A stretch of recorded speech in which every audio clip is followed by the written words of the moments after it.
Welcome to Born to be Wild. This is a Dungeons and Dragons 5th edition campaign set in Matthew Mercer's Critical Role Campaign 2 setting of The Explorer's Guide to Wildemount.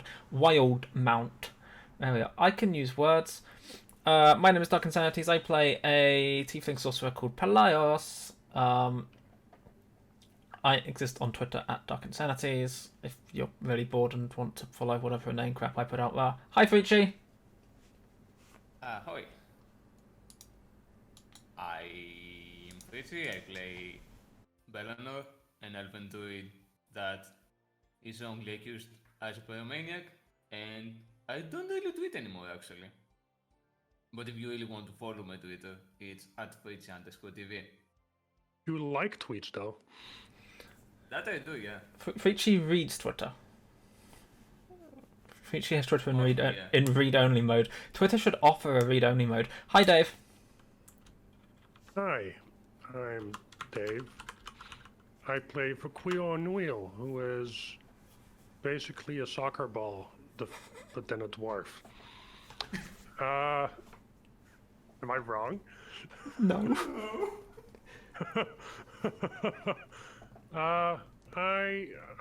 I use Twitter way too much, and it's Colossus.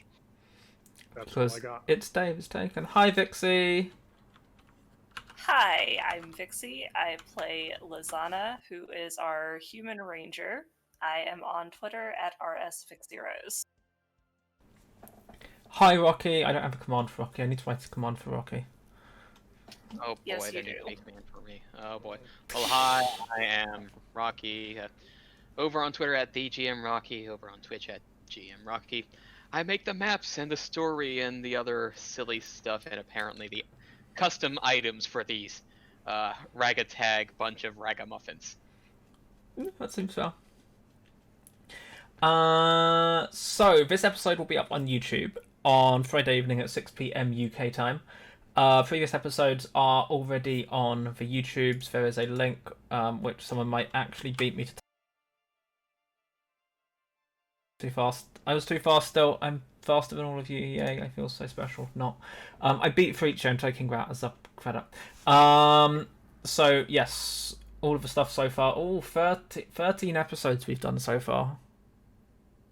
That's the unlucky number.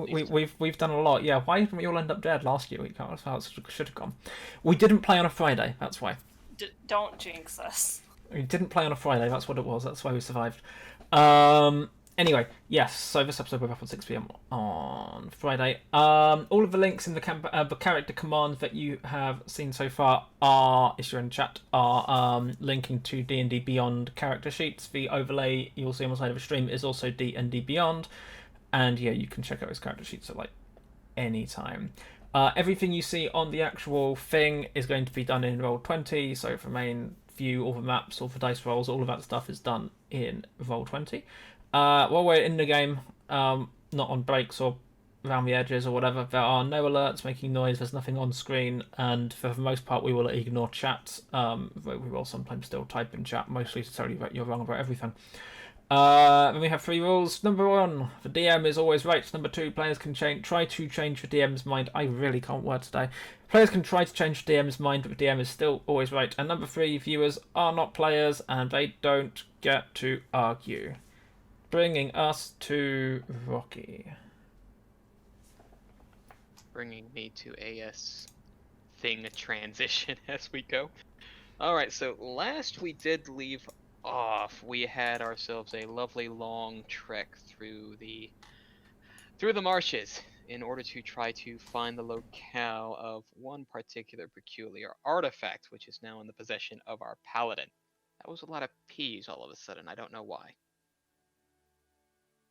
But with that given over, you have been at least told that there is probably some use for some adventuring type folks over in Roshona, given that the Bright Queen is having a particular issue in some bit north in a part known as the Barbed Fields. There is something of possible interest when it was long, long ago. So, In that case, you have been told that you probably want to go down along the road and head towards Asarius. But before you'd probably head down that road to neaten up yourselves clothing-wise, so you are more in the style of Jorhassian wear as opposed to other areas, which thankfully you are able to all get a set of common clothes for the area. Can't I just keep wearing black? Black goes with everything. Everyone knows this. It does, but it's Empire cut. Ouch. I'm sure you can find something in black that is not of empirical style.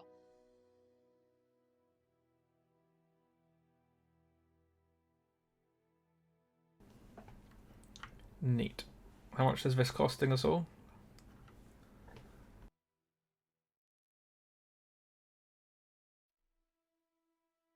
Did Rocky forget to push the talk again? I think Rocky forgot to push the talk again. Actually, yes. Buttons, things, and stuff. Speaking of new dice color, Vixie, you'll actually need to put in that hex code after you click your own color on the Roll20 so that the new dice will be in that color as well. That means I have to find the hex code again.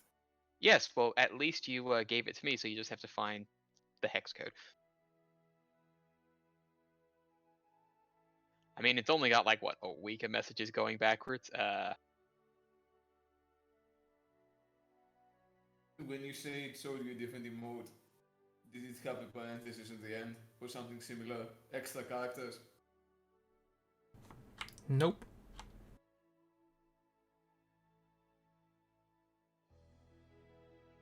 Unless it's screening? Found it.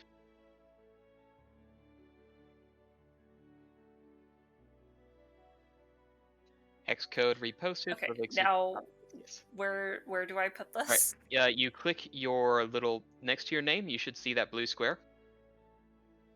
You just click that square yourself.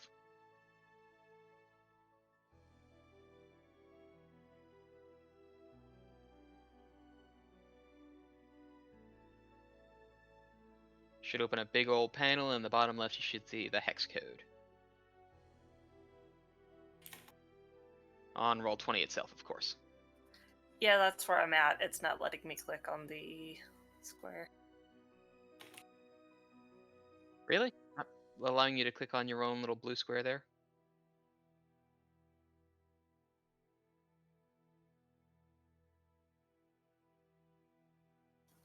Let me Nope, double I check. just get crosshairs over it.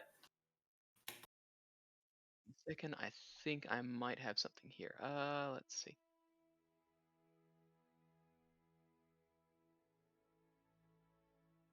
Just to double check, Dave, are you able to click your red square? Yes. That is very weird. Frici, you able to click your yellow square? What's Oh, Mine works. Lisana, I was about to say, are you with the name at the bottom of the screen? That square. Yeah.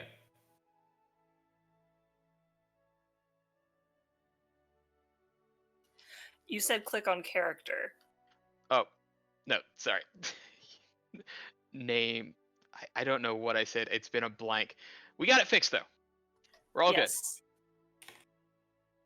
It's been a weird day. That said,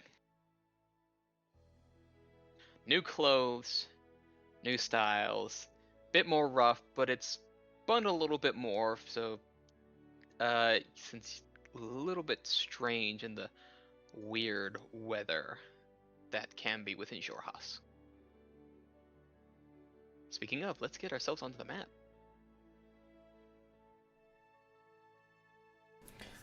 Suddenly, stream is greeted by just a massive face and a sun. Oh, yeah. Hello, Mr. Sun.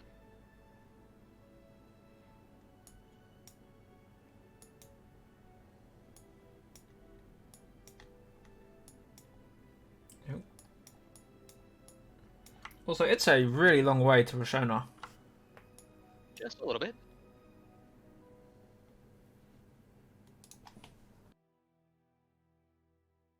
About 10 days of travel.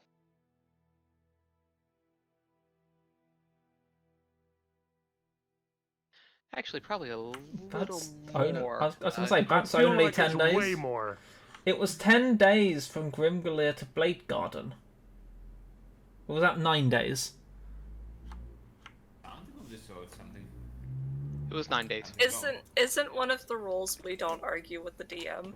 No, one of the rules that the DM is always right. We're allowed to try and change his mind. In which case he can change his mind and he's then still always right. I mean, I'm fine with doing this travel in 10 days.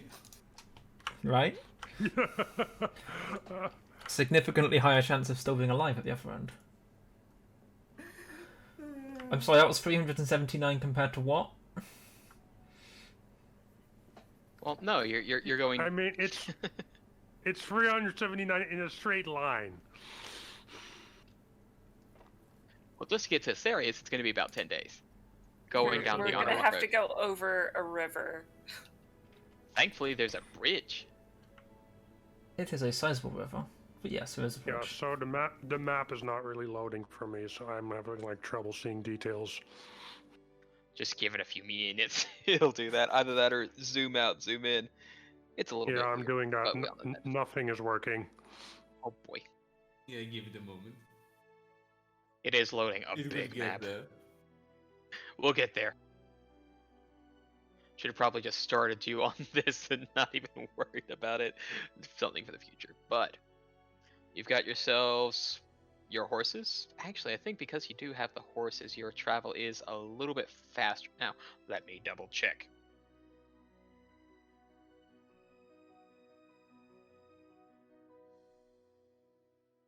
I think I see a road here, but I don't know if I see any roads here. Oh, there's a road there. Yeah, that's a bit further. Depends on how we go. Oh, actually, yes, just because you would have, because you aren't going by foot or with wagon, it is actually going to be a little bit faster because horses. Yeah, Let but me- we still need to go first to the right or to the bottom. Mhm. And then it's going to be either all the way here or all the way here, then all the way there. I was about to say, It's- it's probably a good idea per, I already forgot his name. Wow.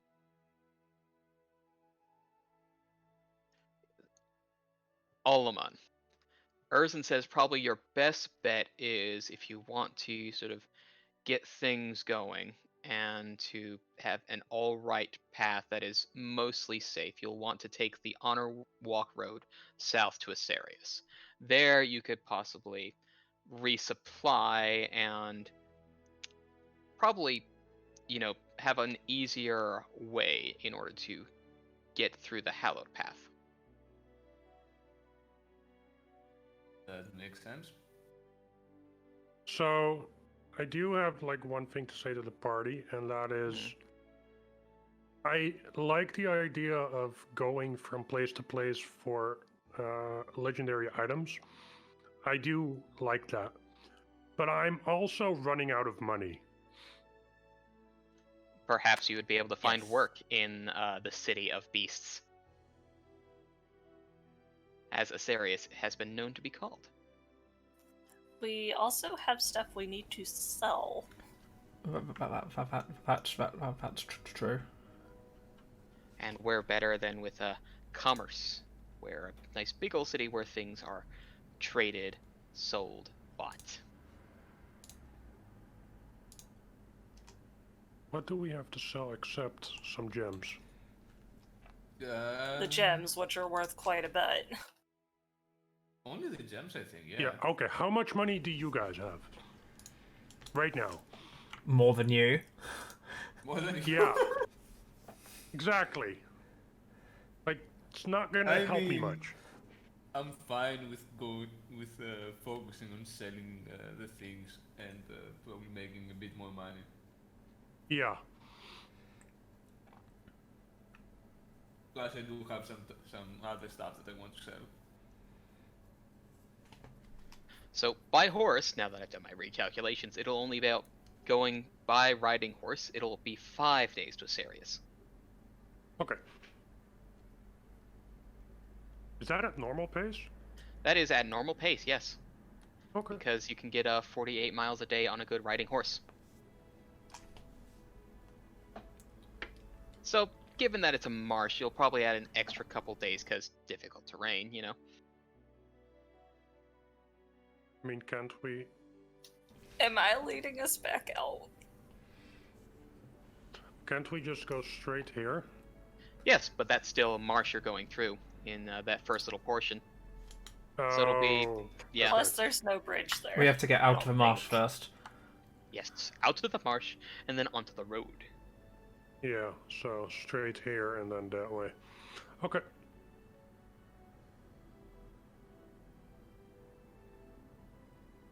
Actually, can we maybe get a guide out of the marsh? Frici made friends. Belanor made friends last time. It is possible. You'd have to ask around. I mean, that's true. We could ask around.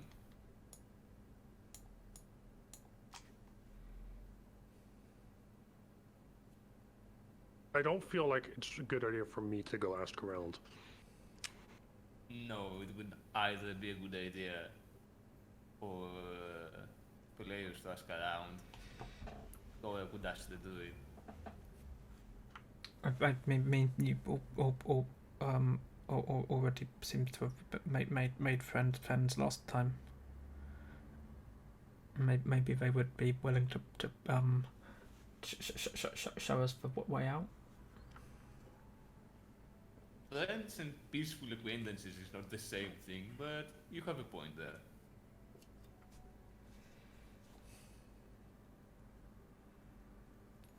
At which point, I guess, we need guide. So where are you going to be searching then?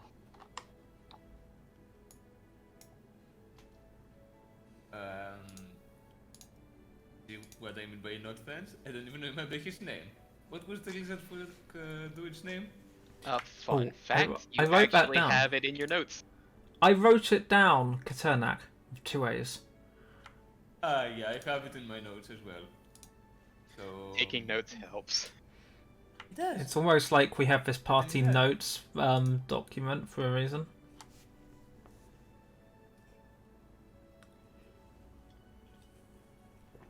Fair point. So then I need to find Kironak and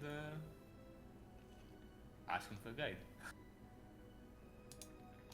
Alright, I'll need you to give me a... let's see. Well, let's see, you'll have to ask around to where Kidonak might be, so you can either give me an investigation check or a general persuasion check to see, talking amongst the folks, trying to find where they might be.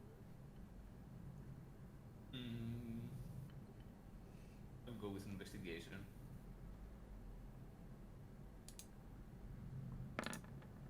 Wow. And I will not investigate apparently. It'll just take a fair amount of time. It'll be like a couple hours until you do happen to find Kidonak. So it's not as immediate as you would have hoped. But currently they are still, trussing up and getting all of that big crocodile ready. Ah, yes, the crocodile.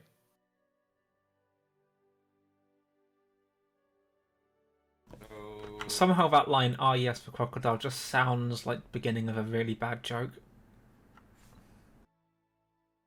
do you want me to make one? No. Please no. Then I won't.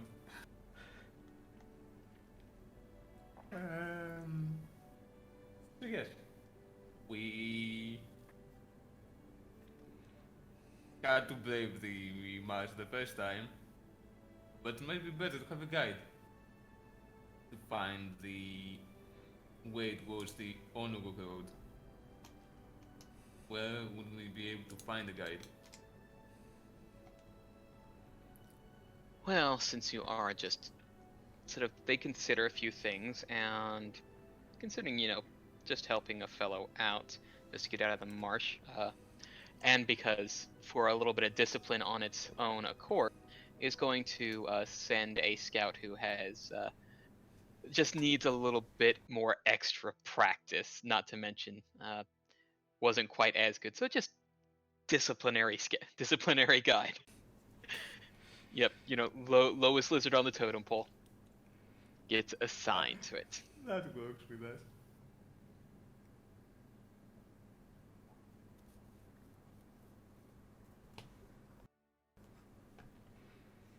So you have been given your guide.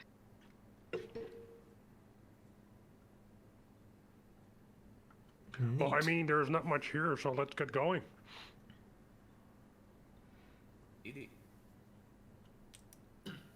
Yay, let's go. Let's go. Let us go. All right, and you are told that the guide's name is Sartoth. Is Sartoff a nice person?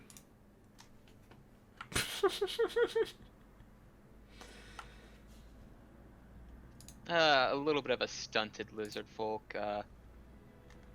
Lots of teeth, but they're all kind of short. Oh. That's why I use a guide.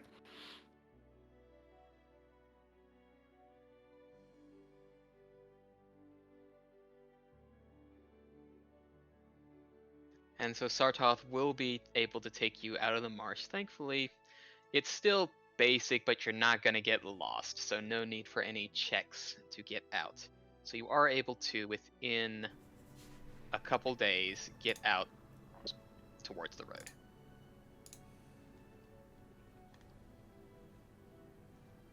And it is at the edge of the marsh that Sartoth leaves you with a goodbye and a dashing back into the marsh towards Ursin.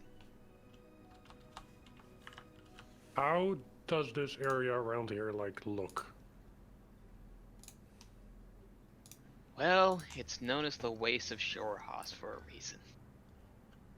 Not marshy then. No, it's pretty much the edge of the marsh, but it is a field of broken earth, muddy path, and this probably was once good terrain, but since the I keep forgetting the time as well. But since the calamity, there it is. But since the calamity, there is still some lurking shadows and I guess you could say echoes of evil of what had once been. But there are strong storm clouds above and long ways ahead.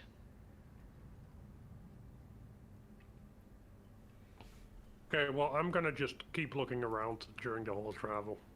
Mm-hmm. Making sure there's nothing dangerous coming our way.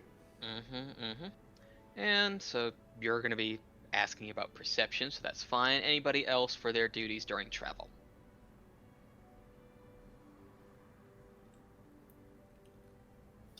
I'll help keep watch. Alright, just having a look around. Alright. And what about you other two? Yeah, I'll pay attention. Okay, and... Seems like a thing to do. Which leaves Frici. What you gonna do during the travel time? That's a lot of people paying attention. Yeah, Belanor takes a nap. In fairness, we were attacked on the road once already. That is true. In fairness, we're in a hostile wasteland country which is currently at war with the neighbours. That is also true. Is there anything else you would, aside from looking out for danger, is there anything you would like to look for differently? You know, trying to figure a skill you would like to use, or you're just going to be peering out with perception along the while as well? I'm just going to pay attention. This area, climate, environment. Let's go with environment. Really doesn't suit me. Give me a city. Well, we're giving you a city soon. That's fair.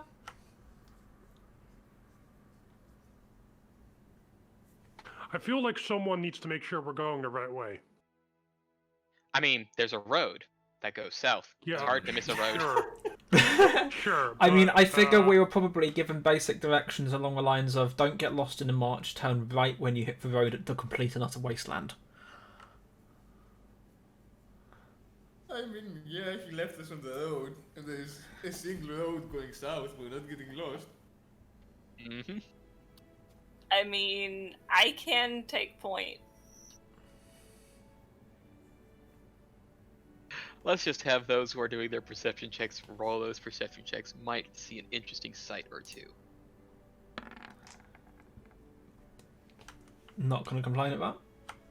let's see how bad I can roll.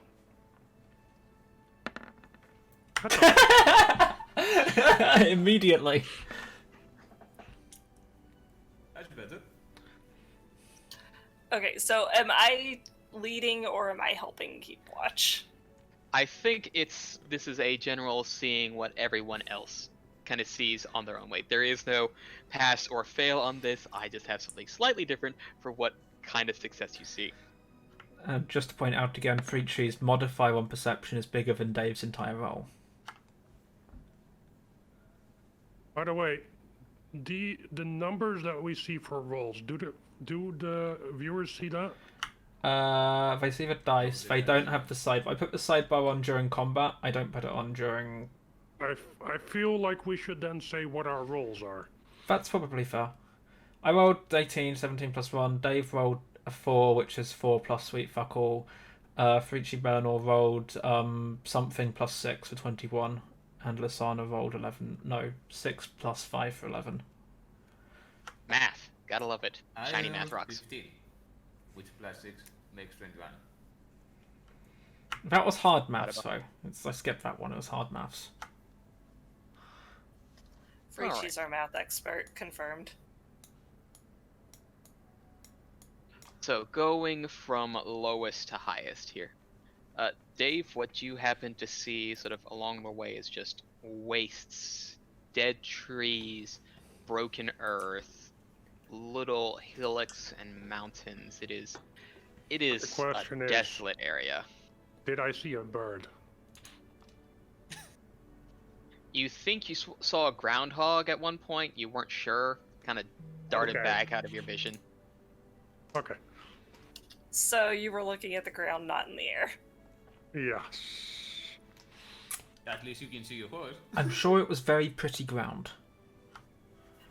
I mean, he's looking in the general right direction now, at least. It looks like there might be some rocks that I might be able to identify, but that's about it. Perhaps. Who knows?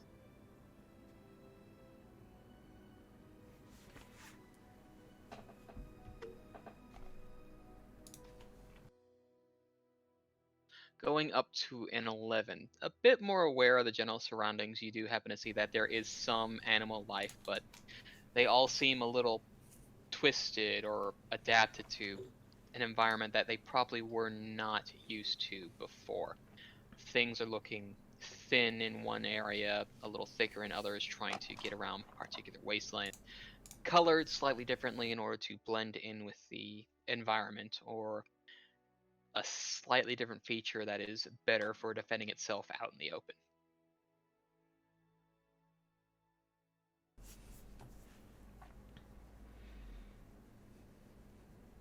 Moving up into an 18 as you would pass closer to sort of a more mountainous area. Pelaios, you happen to see something, I guess you could say it's almost like a shadow streaking just below the clouds. And it sort of trails a little bit before it flits back up. I am quite good at noticing shadows, especially in fairness.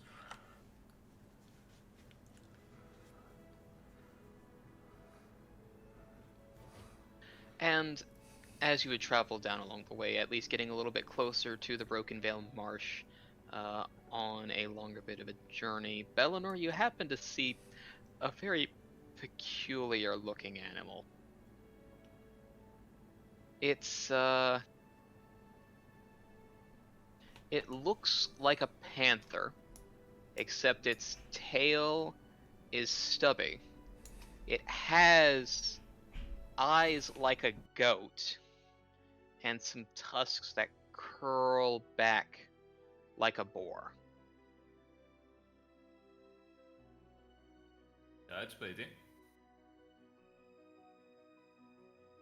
Do we know what that is? You can, well, Belanor can give a nature check to see if he happens to have an idea of what it might be. I'm legitimately interested in what the fuck that might be. I will be doing that right away. Okay. We know where the good rolls are going to be for today. So we do. Belanor apparently grew up with them.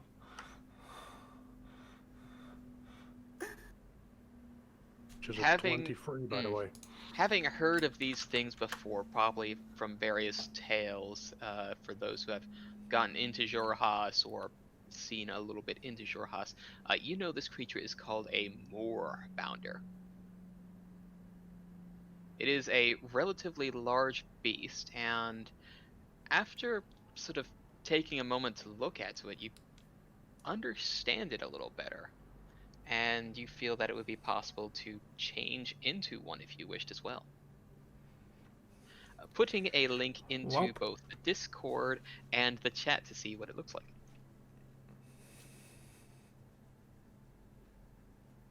Once I get the link correctly clicked.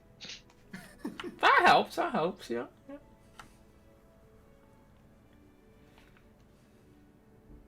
It's adorable. Look at it.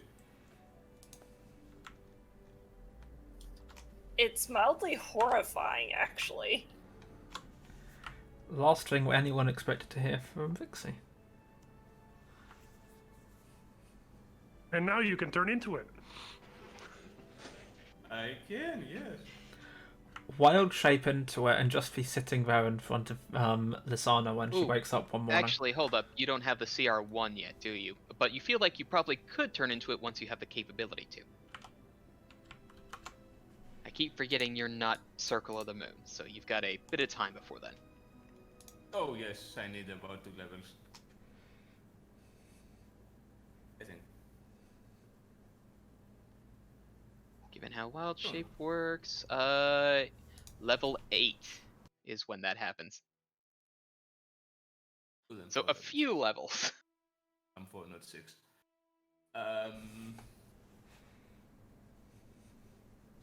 But something interesting to note for the future, at least.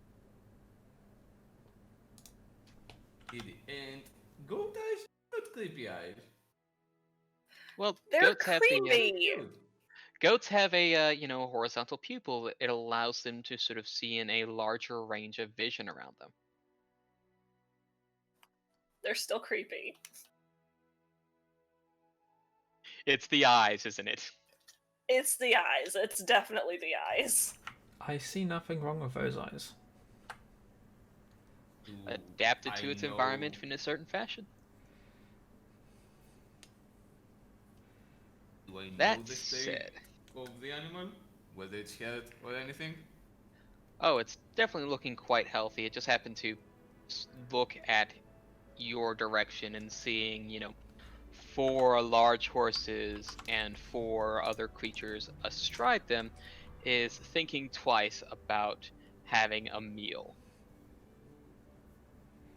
So instead, it slinks back off into the moors. Okay.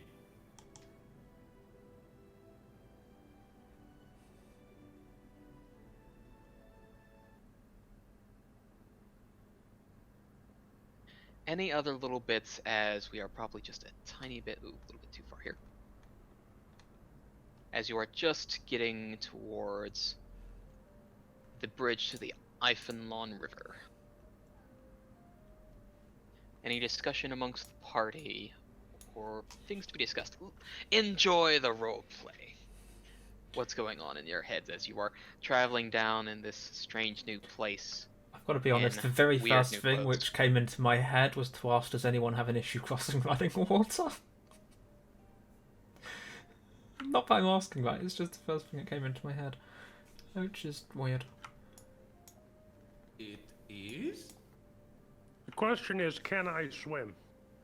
Yes. Can you swim well? In- I don't know. In heavy Can I armor. swim well with heavy armor? Might be a bit tough. Thankfully, you got a bridge here. Can we see Asarius over the ridge? Can we like already see it from where we are, or is it Let's see. still a You fair are way off? about. You're about 16 or so miles off, and sort of given the terrain as of yet, you don't spot it yet. But you see that the roads are a little bit more traveled around this area. You even passed a cart or two just on this day, so you know that things are going on. And The you're getting carts close. that we saw. What kind of people did we see? Like what race? Mostly goblins, and Okay. various other sorts of beast folk. Okay.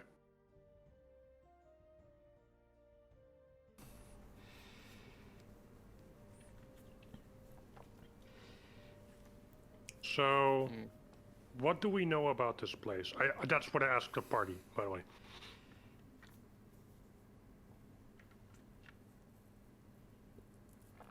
Well, history checks if folks would like to see what they may have heard about the place.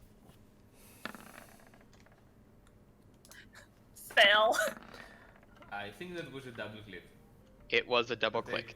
Take the first. Shame really, because the other one was a natural 20. Well, 4, 6, 4, 9. So we know nothing. Lisana and Vac can barely remember the name of the place. The rest of us might not be doing that much better at this point, let's be honest. I can point it in the map. Given what you were told just by in passing by Olaman, you know this is called Asarius, City of Beasts. You can make your own inference from there, but it seems to be that this is a place of trade, and probably animals are a major product therein.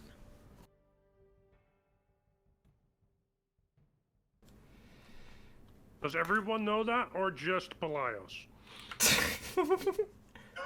I'm saying that that is the information you've been given. There's been no specific Okay. extra factoids. There probably would have been if there was a 10, but there wasn't. Yeah, fair. You can tell that the next time Frici needs to roll, he's going to need to roll something really high, and instead he's stolen that natural 20 from a dice pool. But this feels very on brand. You're in a place that you probably never have been, only barely heard of. Been elsewhere all your lives. Indeed. I suppose we might, if we're heading towards the capital, we might be able to find some work here on the way in, especially if you want more funds. That sure would be a hope good so. idea. Because All right. I have about 7 gold left, and I would like it to be a great amount more, preferably. Remind me, how exactly did you end up with 7 fucking gold when we have like almost 2? I have almost 200. How do you have 7? I genuinely don't remember. Would be negative if it weren't for me, actually. I bought a very expensive Warhammer. Oh yes, the Warhammer. Oh yeah, but you never hit anything. Yes. At least that It's- Warhammer has helped him with initiative, at least. It saved us once from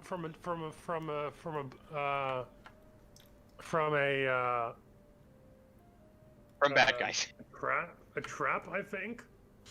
Fair, I guess. I believe it would be the Wraith that you did not get surprised by. I mean, it's not bad, but it gives you advantage Yeah. on initiative. You can miss things sooner. Yeah, at least it helps that it also alerts your allies, so we use it more than him. In a way.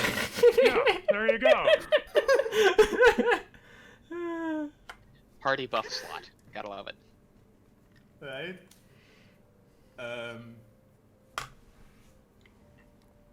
Regarding work and considering this is a town that is full of trade and animals, I'd rather find some time to go around, see what I can discover. Well, there's definitely This time is an for entire that. area, there's an entire chance I will see animals I've never seen before. Oh yes, quite a fair few. Vakhuil, so after he makes some money, is gonna find out what kind of alcohol they sell here. naturally. Oh, it's gonna be really interesting. Yeah. Where should we go first? We actually, what time of day is it? Are we talking late evening? Are we middle of the day? See. I'm about to see just about how long once you get to this bridge crossing. Okay. I mean, we haven't actually seen the city yet, so making plans when we get there is possibly fractionally premature. Well, There, it's better than staying silent all day. Says the dwarf. The tiefling may have other ideas.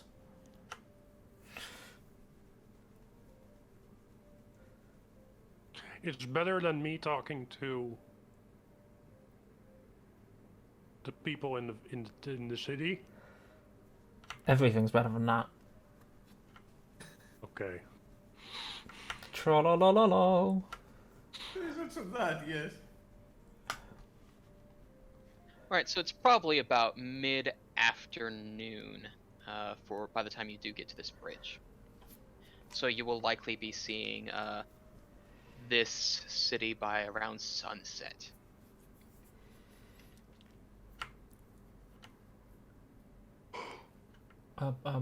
Given the time, I would suggest we find somewhere to spend an evening at night before we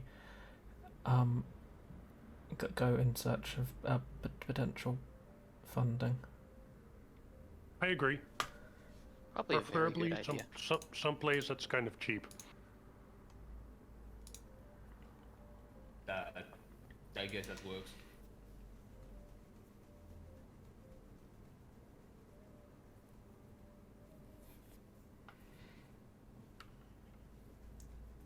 Neat.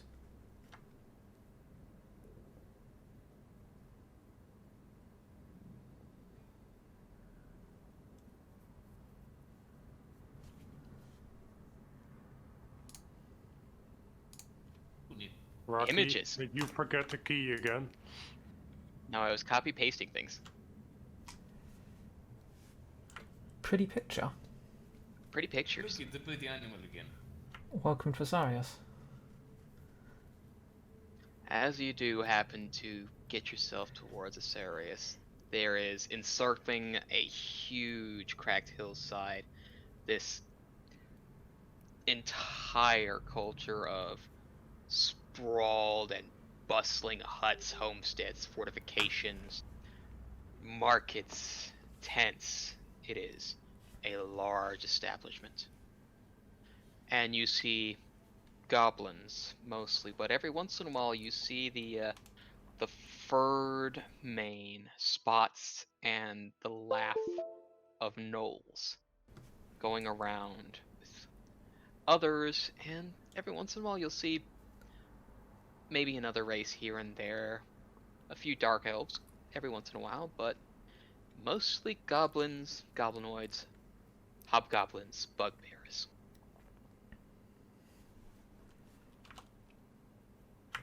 Do I see any tieflings? You can roll me a d100. Roll a 1, you see one tiefling.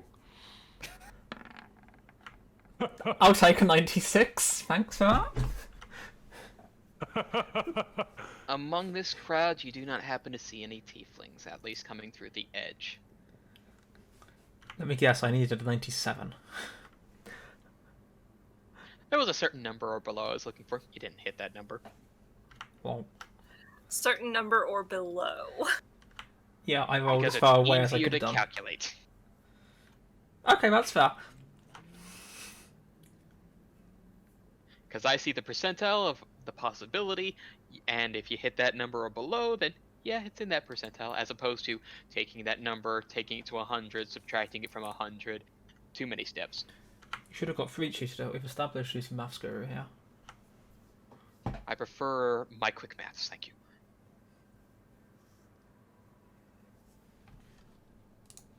That said, it does depend upon what you are planning on doing. where are you going to try to lodge yourself? Someplace simple and modest, or someplace a little better? I prefer something modest. Yeah, not interested in drawing too much attention to myself or anyone else for that matter. Modest seems modest. I'm fine with modest. Yeah, same. Alright. After sort of having a look through and around, it takes a little bit, but you eventually do come across a what looks to be general house to stay, sort of an inn situation called, as I try to figure out a name off the top of my head.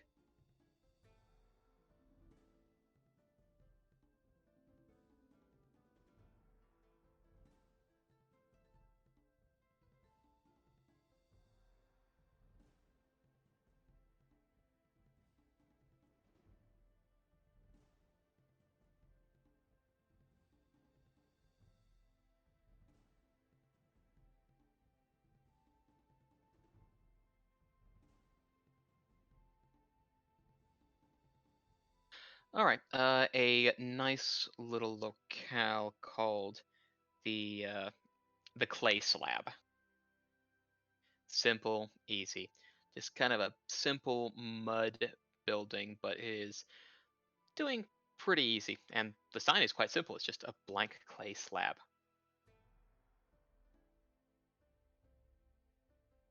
Lodging there for the evening will be 5 silver. Now that's my kind of budget. I look towards that. You can afford that. Yeah, you don't need a loan. Yes, loan I or can, yes, anything. yes, I can afford this much.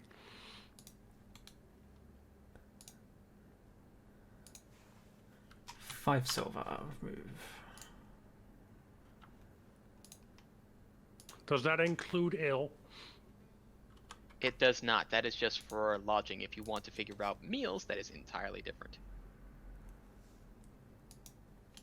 How much for breakfast? And I guess dinner, because we came here around dinner time.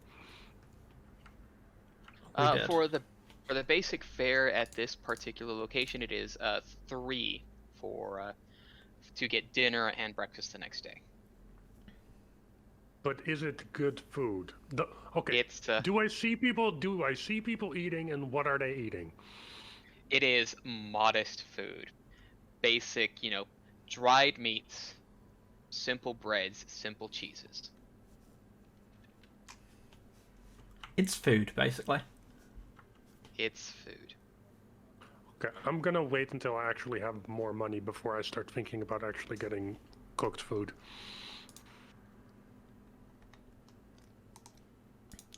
I order a simple dinner with an arrangement for breakfast for next morning as well, so I can pay it all up front because I'd rather be prepared, or something. I'll pay it. I'll do that too. So the free silver you said? Quite so, yes.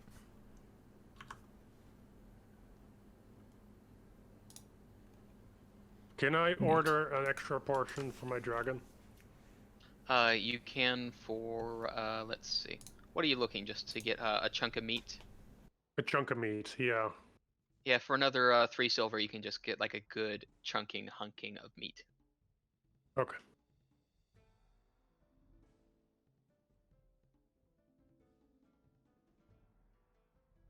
You definitely do get looks being humanoids, but you thankfully are in Jorhassian wear, so it's just like, travelers, whatever they may be. I ask for that slab of meat in 2 pieces, so I can give a piece now and a piece for in the morning. Of course.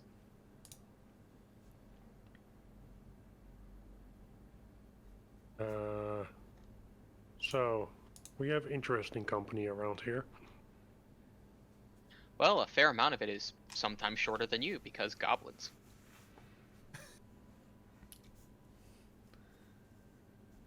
I stand up straight because I feel taller than I've ever been. Do we notice him doing this? Are you trying to hide it? No. They didn't think so. Stands up straight to feel tall. Tries to hide this fact. Doesn't quite go together.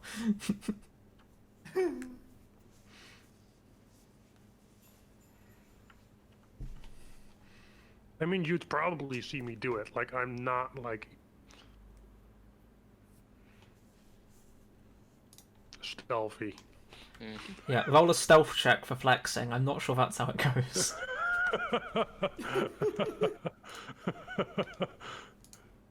I mean, I can roll for it, but I mean, I have a disadvantage on stealth rolls.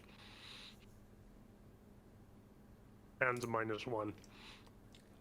Okay, so any other discussions before you bed down for the evening?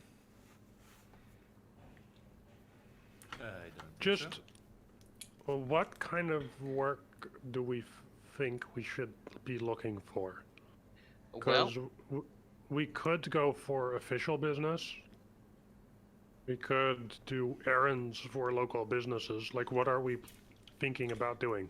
I mean, we sort of have a acknowledgement from the Sunbreaker, which I suppose could give us an in to for local authorities if we wanted to.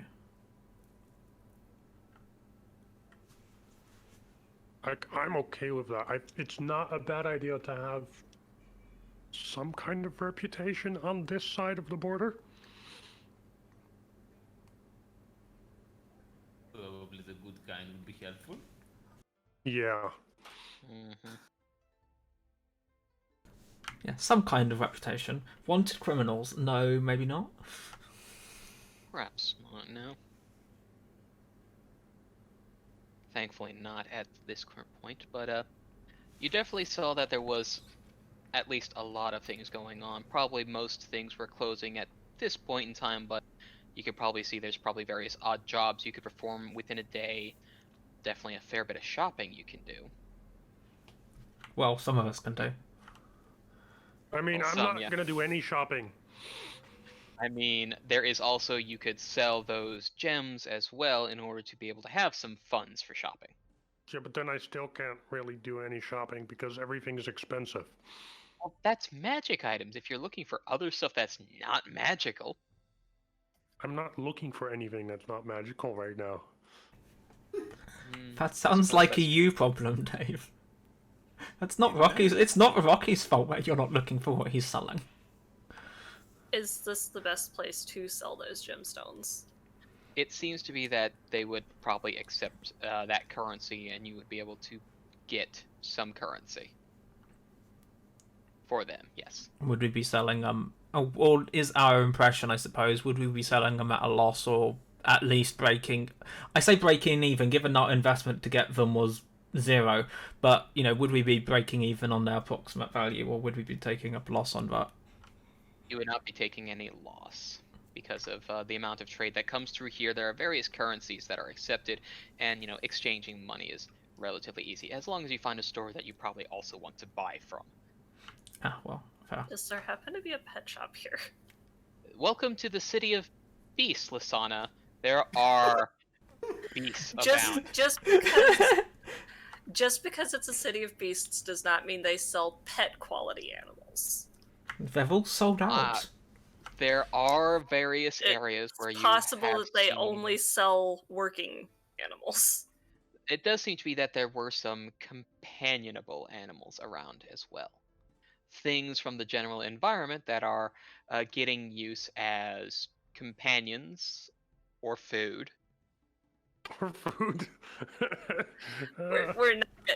We're not buying animals to eat, Rocky. Why not? Lisana, if We eat meat every day. I mean, he has a point now. Yeah, but do you guys want to have to take care of it while we're traveling? Lisana, if you're looking to buy a pet, could I suggest maybe don't buy a more bounder. It might be expensive to feed. that's probably fine. And probably don't buy something that on the other side of the border people may think that's not supposed to be here. I get I have a dragon, but like, yeah. It fits your aesthetic, that's what you're saying. Yeah. It's fine. I'm looking for something small and inconspicuous anyway. But we have a paladin. But we have a paladin for that. Small, I didn't yes. know But anything, the but issue that is not so much. Counts as inconspicuous, yeah.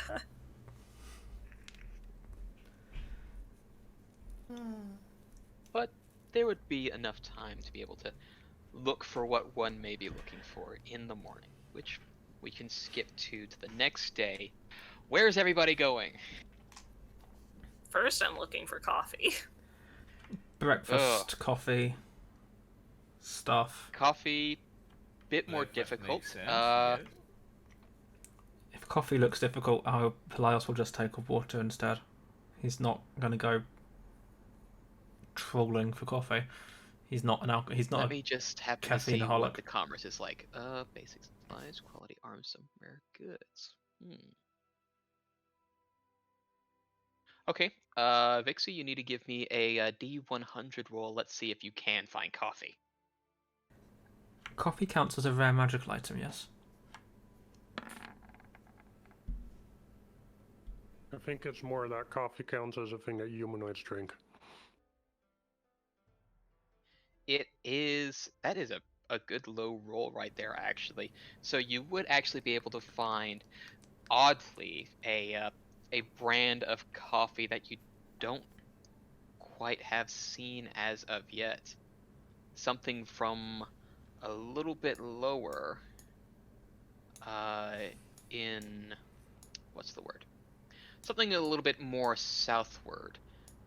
Imported all the way sort of near from the Eothia moorland. So you've got yourself an interesting set of beans to roast and use yourself if you'd like. Yes, acceptable. Alright, let's see. So probably for about half a pound of these beans. Or a quarter pound. I can't remember. How much coffee do you buy at a time? When it's beans? During we're traveling, As much as humanly possible.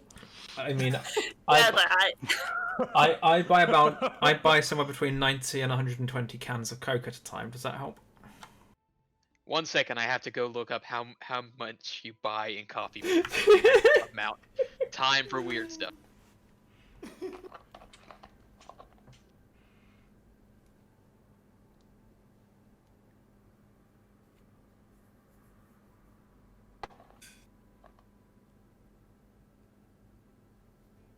Things I'd never thought I'd have a look up. So it looks to be, okay, you buy it about the pound.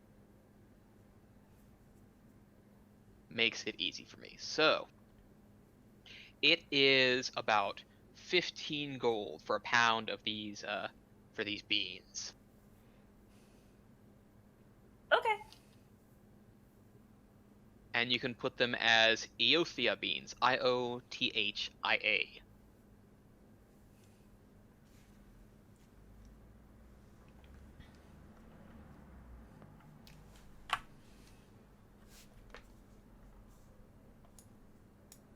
Alright, got beans. What's everyone else doing? I mean, it's probably not a good idea, but I'm gonna go see if law enforcement has any jobs. Alright, that's what that is. What about you, Dark?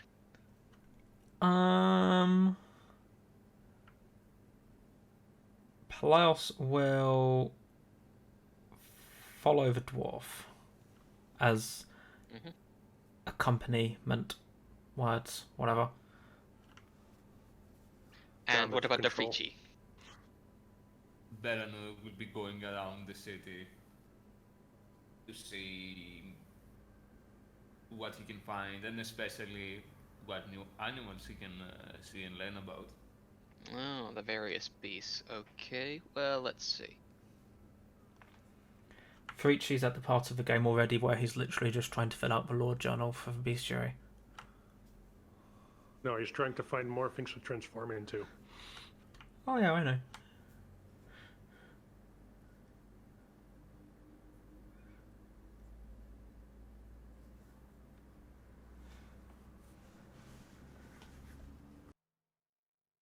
Maybe he'll find out about something other than fire spells. Give me just one moment. As He I might, have but a he'll thinking. deliberately ignore it if he does.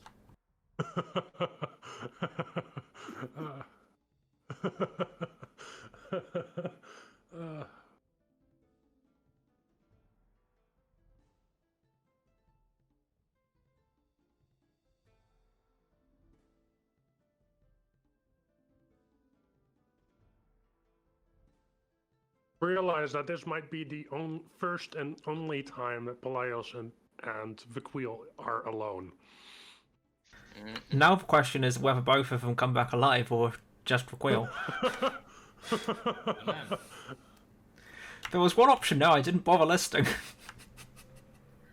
I mean, that also depends on if the quill can hit him. You make a good point. Well, let's see. But then I'm never gonna... I feel like I might be able to hit something that has no armor. I have an armor class of 16 right now, on the basis that I've been casting mage armor every morning. Okay, I might not be able to hit you. What's your wisdom saving throw modifier? My wisdom saving throw modifier, you mean for my spells? No, to save against spells. +2? Okay, I might be able to kill you with a mind spike repeatedly. I feel like I have something, I just don't remember what it is. I mean, I can do 3d8 psychic damage to you 3 times wisdom save of DC 14. Which would actually be enough damage to actually potentially kill you.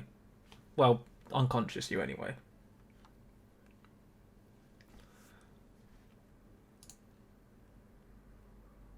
Alright, well, Frici, give me a nature check right quick, and we'll see about how many animals you might be able to see that you are currently capable of. Say that again, sorry? Nature check. Nature check. Nothing. Wow. Well, something simple, so it'll only be 1, and give me a D100, and I will see exactly which animal you come across that's new to your eyes.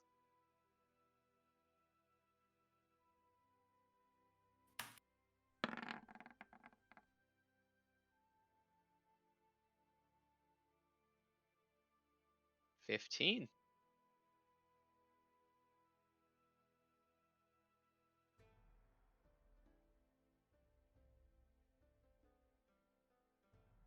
Frici, you almost smell it before you see it.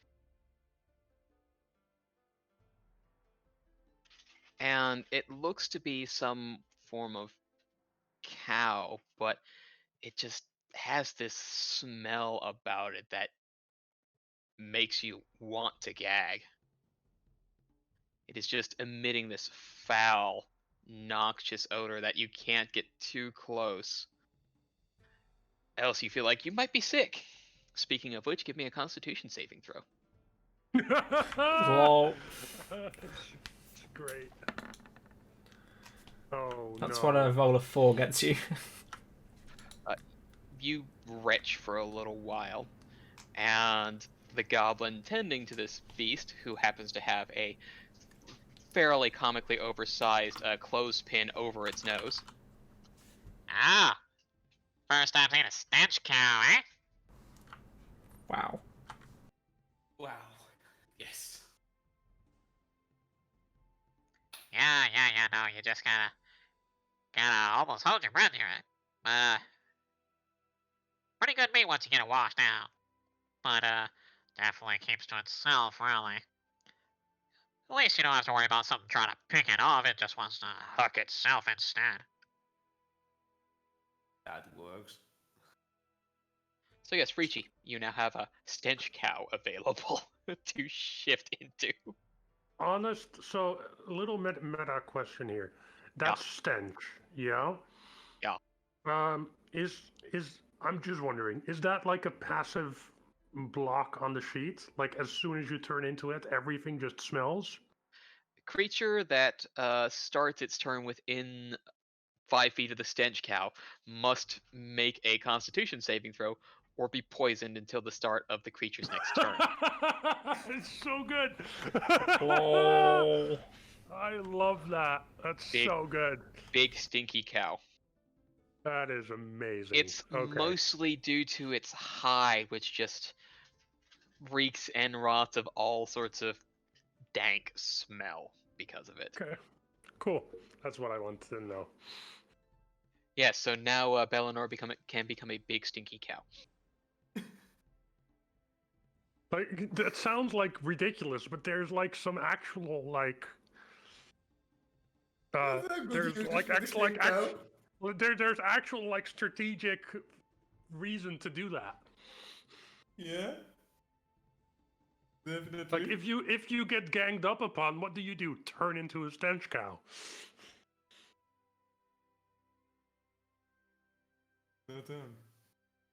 Good question. All right, so with that taken care of for that one, so Pelaios was going with Vakhuil, yes? Correct. Yes. All right. As, you know, emphasizing the whole height thing. Quite so. Well, let's see. Before we do that, I'm sure that Lisana is particularly looking for something as well.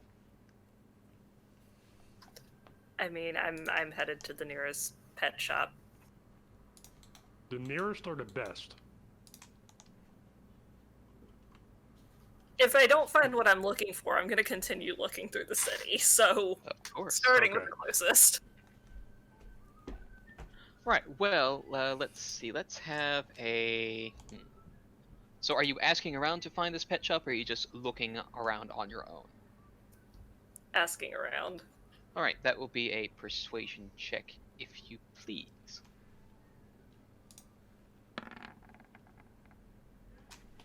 Hey, you're finally getting some good roll. I mean, I got my best roll last session, so I can't complain too much. Yeah, pretty much there, yeah. Okay, with a 21 and asking around a little bit, they're actually able to point you to sort of since you said you were looking for something specific, they name a particular shop that not only sells that, but an interesting kind of that, called Tuck and Tail. I'm wandering off in the direction they told me to go. And I'm sure the rest of the party has agreed to meet at a particular different locale once they figured out what you're all doing, yes? Because that would be sensible. That would be indeed sensible. So when you get to Tuck and Tail, it is, a nice sort of mud brick establishment, but you can smell that there's all sorts of various animals and various animal cries therein. And you hear sort of barks and yaps over the bunch. And when you do stride in, it is actually in sort of rags, sort of a little bandana that's a little bit torn and frayed at the edges, hanging lopsidedly over one side of a gnoll's face, just almost barking and yapping at the animals to be quiet in their own fashion. But as soon as you turn the door, there's a pause, it looks to the murmuring of animals still going, but they're big teeth, big smile as this 7-foot spotted gnoll woman comes striding from behind sort of the ramshackle desk. It's like, hello. Welcome to Tuck and Tail. I happen to be Tuck. And this is my tail.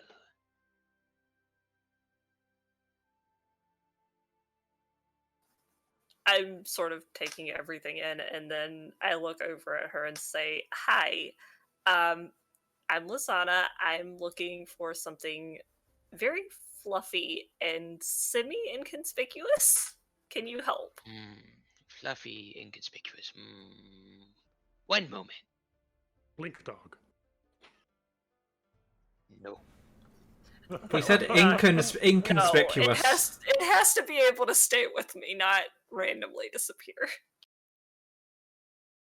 I mean, it's kind of inconspicuous. One moment you see it, one moment you don't.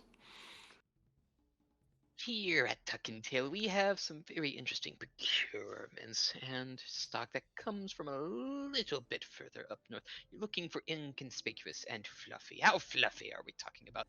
Like fluffy all the way, fluffy for a little bit, fluffy when angry, fluffy but missing some fluff on the tail. Fluffy with a big floofy tail. Big floofy tail. Okay, that cuts out the baboon. That cuts out the rat and the weasel. Rabbits do not have big floofy. Well, I guess it depends upon if you want the cat or the fox. Fox. Definitely fox. Okay, give me a second. Just digging through various cages, tossing food in some, sliding water into others. Eventually grabbing out this small, cat-sized fox, as grabbing it by the scruff, holding it under the bottom, as this thing is looking sort of a dusty brown, very close to the coat of what the gnoll looks like. We have this Foxu. How old is it, and what's its story? Oh, you're gonna do that to me, aren't you, Lisa? You're gonna do that to me. You're gonna do.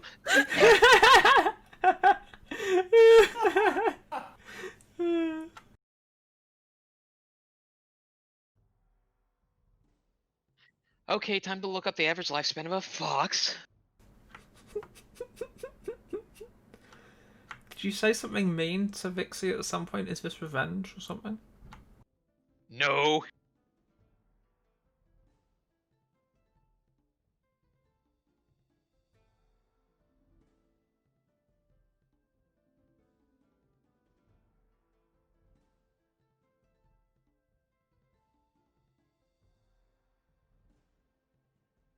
Let's see. This one would have been the survivor of a litter that I had a while ago. A bit of an incident with some of the other creatures when they got out, tried to get out when they snuck past me.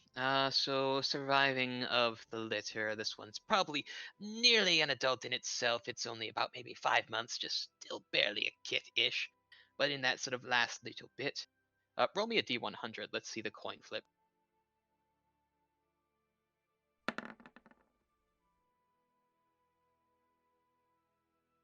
All right, it is a vixen.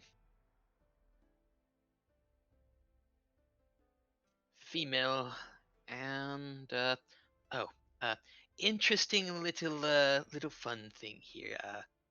Let me see. Eventually, sort of comes over, still holding the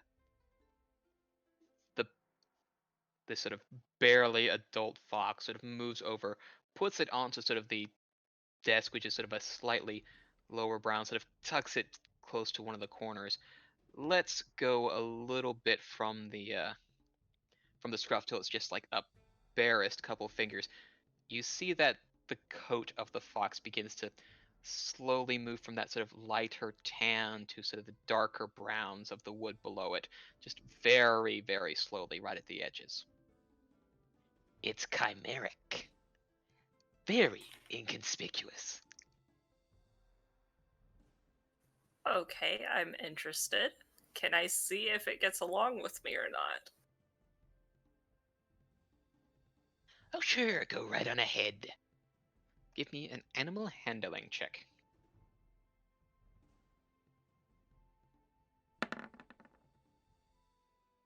14. It is a little apprehensive, but it seems to be that your hands do not sport the same big, strong, meaty claws that the gnoll has, so it's a slightly welcome change when hands and grips change.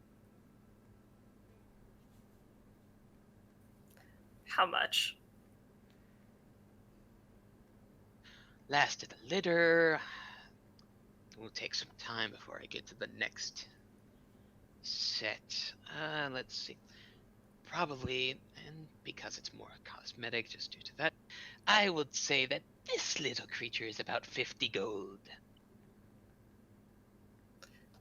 I will hand it over, take the fox, and walk away from the store. Pleasure doing business. And you probably exchange the gems at a time, so there is now actual cash flow. Yeah, that seems reasonable. So, Oh, do So we have gems now? everybody, yep, everybody else you can add 200 gold to your monies. Vixie just 150 because you have Didn't we Fox. work it out as 1,000's worth? It is 1,000. Yeah. Oh yes, it is 250 each. I keep forgetting you don't have a fifth person. I look here, I see 5, immediately divide by 5. Everybody gets 250, Vixie gets 200. I'm wondering if we should be Math. questioning how many personalities Rocky has here. One for every person in this world that I dare give a name. That sounds about right, yeah.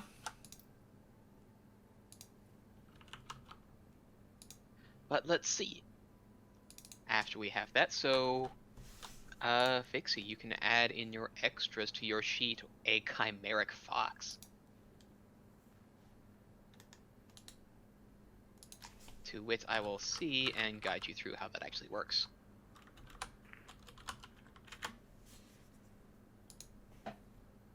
Since we got this last little bit here. So from your sheet, you will want to go to extras. You'll want to manage extras. You will add extra of pet. And then type the name Chimeric Fox. Wow, this thing's gonna die so quickly. And once you have it added, you can click on it to customize to change its name.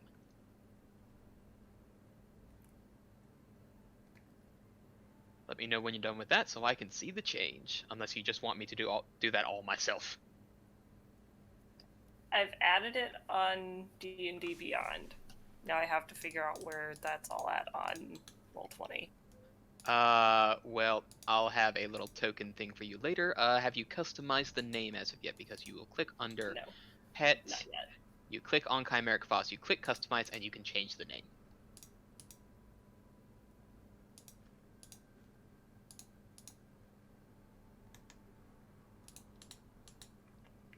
I'm curious what you'll name it. Even the dwarf can probably kill that. Only has an AC of 13, Dave. You might be able to hit that. It's good food for my dragon. Only way I can see that is if we actually had penalties on critical failures, and he rolled the 1, lost the warhammer from his hand, and it landed on the fox. Wow, savage. Okay. I'm wrong and mean it. At some point, we're going to have the opportunity to have Belanor versus Vakhuil. It's going to be so much fun. Have you figured out a name, Vixie, yet? Working on it. Oh boy, working on it. Well, I suppose while you work on it, we are about at our halfway point. We can take our small break. Yes. Okay. Be right back. That seems like our plan. We'll be back soon, give or take soon. It'll probably be like 5 minutes or something, I don't know. Yeah, basically. Anyone who's been here since the beginning, get up, stretch, walk around, blood clot yourself or whatever, I don't fucking know. Yeah. Cycle water! That thing. That's the one Rocky says. Yeah, cycle water. It's been a long time since last week. Anyway, yeah. Stuff, things, back soon, etc. Blah. Yeah. She has. Frici, you're selling a thing? Yes, I need to sell one of my scimitars. Are we even live right now? We should be. I believe we're audible. I mean, no, Dark I don't- is muted. Yeah, we're currently dark mute, but I can at least give you the monies to know exactly how much that is.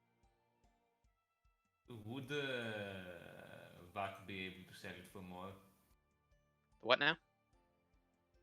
Would I be able to sell it for more for him? Nah. I am back. What have I missed? Sorry, They're discussing. things. parents appeared. They're discussing on selling items and getting monies back. Who are we selling? I mean, if he wants to sell his old scimitar and try to get a little bit more, I mean, I guess I could allow a persuasion roll to see if you could barter a little higher than the usual price. I mean, I'll try that.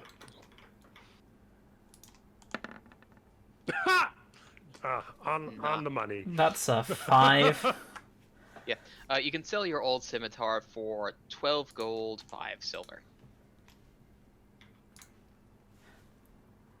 This is an on-brand roll for me. I will add 12 gold and you can keep the 5 silver for your tie. Wow. Who, me? Yes, Consultation No. fee. you could Okay. use it.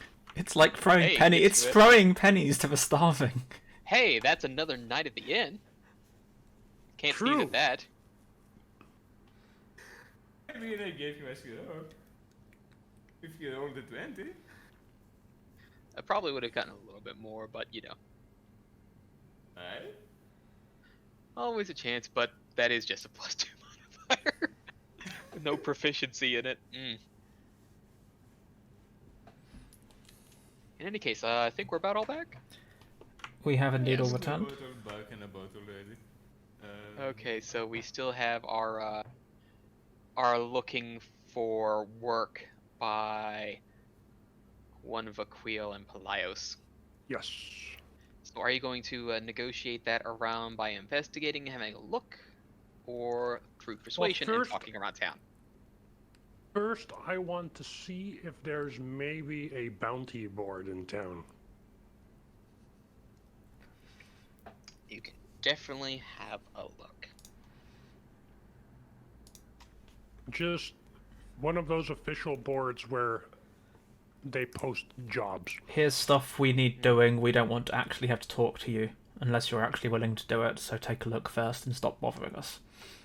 There is a board similar to that, but it seems to be well, it's called the Bloody Board. Mostly due to what you're looking for there can be a little bit dangerous. Looks like they're looking to procure certain kinds of animals from the wild in order to bring back for pay.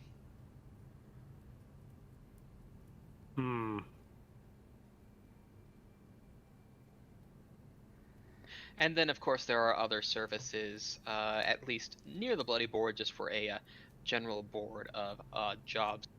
Some of them particular to assisting in moving more rambunctious animals from the one location to the next, or things of the sort. Particularly, most of those jobs seem to happen in a location called the Pit. I'd like to do That's something reassuring. official. And not like from shop owners, but something official. Something law enforcement related.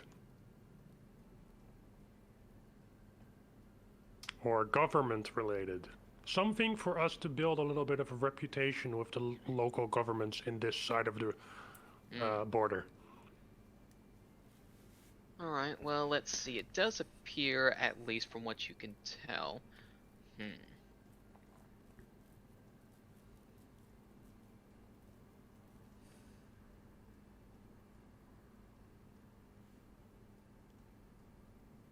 At least law enforcement, you are able to see something called the Aurora Watch. Seems to be the major law enforcing point here. But looks to be that a lot of the area it is kept to... Yeah, a lot of the laws enforced and monitored by the Aurora Watch. but it seems to be that they are mostly sort of making sure just everything's not broken. Okay, I'm just gonna ask around if there's like trouble around here with the townsfolk and see if I can somehow get us into Some of it. a job with someone official by asking around if there's trouble. All right, give me a persuasion check for asking around. Is Pelaios as helping me with that? Yeah, he'll assist. But he's letting you do the Alright. talking today. All right, you get to roll that persuasion advantage then. 19. 19. Okay. Impressively high roll for you. Yeah, I think there is actually something relatively available. You would actually need to go to some of the a particular Aurora captain, but the watch is always looking for sometimes a little bit of extra help who can be subtle in order to find some illegal trading that's going on. Beasts that shouldn't be bought and sold. Now that I'm interested in. Is Pelaios interested in that? I feel Yeah. like Pelaios would be good at that. Well, I'd be better at the subtle than you are. You tend to clown. Yes. Probably. And I look kind of official. That's like a thing too. Yes. So a captain we have to talk to? I'm gonna before we go and find this captain, I want the entire party to be here. That's probably a pretty good idea. That seems fair. Yeah. It works. I'm gonna walk up to him, just carrying Fox in my arms. Of course. I see you didn't go for the more bound then. No, I'm good with what I found. The paladin has found something what work we might be able to do.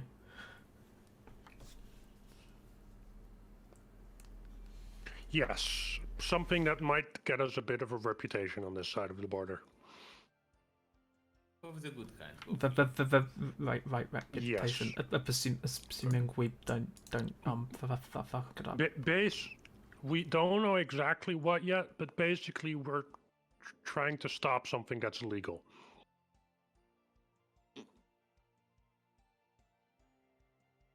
But we'll guess that we'll have to talk to the captain first. Oh yes, quite. So it'll take a little bit to get from that one point to another, and let me move you to something here.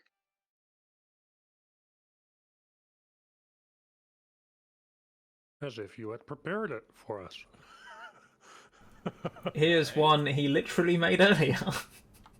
Yeah, looking for a stance somewhere about before this this middle bush, right as soon as I can make you see it. Somewhere along this line. So position yourselves how you would be on the road, however far before this bush. All grouped up like that. Okay. Suddenly a fireball streaks out from a building next to you, and total party go. Except for the dwarf, who might have enough health to survive a fireball. So, free to discuss, at least at this point, just as you're grouped up, discussing what you have done until this point. Any other little bits as I prepare something? I'm just gonna see if I can introduce my dragon to Lisana's little pet. Do we get to roll initiative for the pets? Sure fucking hope not. Yeah, let's hope they get along. I'm pretty certain I know how that fight goes. Tuesday, folks. this is going sideways very quickly, right? It's what I was hoping for. Yeah, the I mean, dragon that can Lisana's paralyze definitely people. going to intervene. I mean, at that point, Vakhuil owe I feel like Lisana you 50 don't gold. I feel like you don't want to intervene with this dragon, I'll be honest. And I'm protecting that chimeric fox at all costs. All costs. It's fine, I have a backup character. I don't think it outright kills you, I think it just drops you to 0 hit points. Unless, well, what are we If you talking about? if you do 4 damage to the fox is dead. It only has 2 hit points to start with. That is very true, yeah. What is that thing? Is it paralyzing or is it literally dropping you to 0 hit points? Give me a moment here.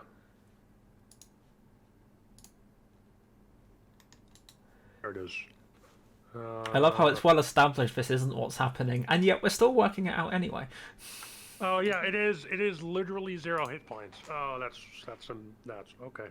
At least for the sting, it is poison for an hour, and if the save is failed by that or more, unconscious for the duration. Not 0 hit points. The two are not Yeah. technically the same. Maybe Lisana should try talking to it and explaining to Baha that there's a new companion along and, just Not try for to play eating. nice. Yeah. But yeah, 1d4 plus 2 though, all you have to... It still does 1d4 plus 2, so if you do 4 damage to it, it dies anyway. A 25% chance of not killing it. that is terrible. Right. That's it. I will require animal handling check to keep the fox calm in the presence of this draconic thing. Dragon. Okay. Definitely able to understand, and as long as Baha is kept under wraps and not seen as too aggressive towards the fox, should be alright. So it'll be a persuasion check for the Baha side of things. I need to do a persuasion, or does she have to do a persuasion? That would be Lisana for that. Oh. And there is a follow-up for Vakhuil for a persuasion, just in case.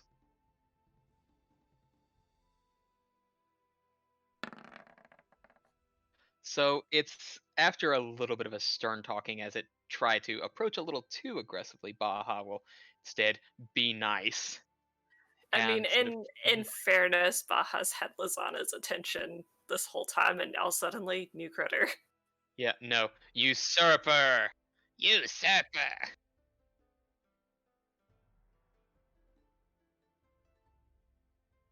Yeah. Yeah, a little bit Hello? too, but it seems to be there. Okay, albeit it is entirely possible that the little dragon, if it wanted to, could have that thing for a meal. With It- no difficulty. Oh no. Anyway, I mean, decide I don't want this to go horribly wrong. And yet, at the same time, I really want this to go horribly wrong. No. Well, as we're having sort of this interaction, just trying to get the folks, those two together, there is a sounding crash and a cry, in sort of weird common as spinning out, glinting in light. You just hear, "FLAIL SNAIL!" Did that say flail snail? What is that? Flail snail is definitely Roll what I heard. Initiative.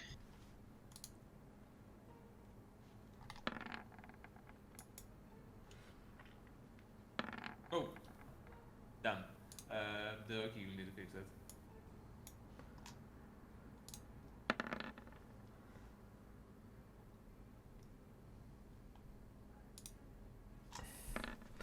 Every single time I forget where the initiative button is on this character sheet.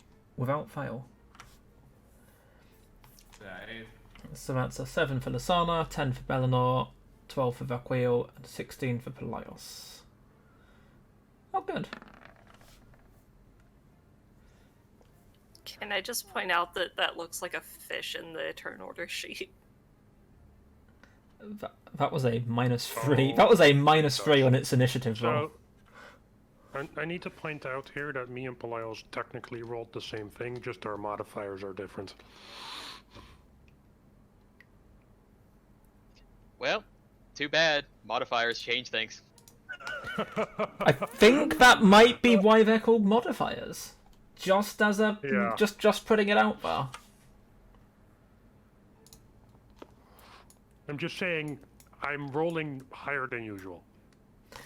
That's fair. Dave, you're not supposed to point it out because that's when things go wrong.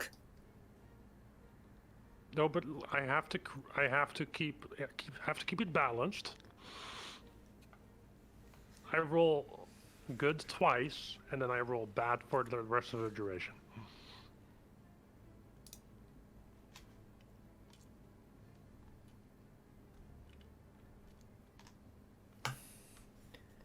So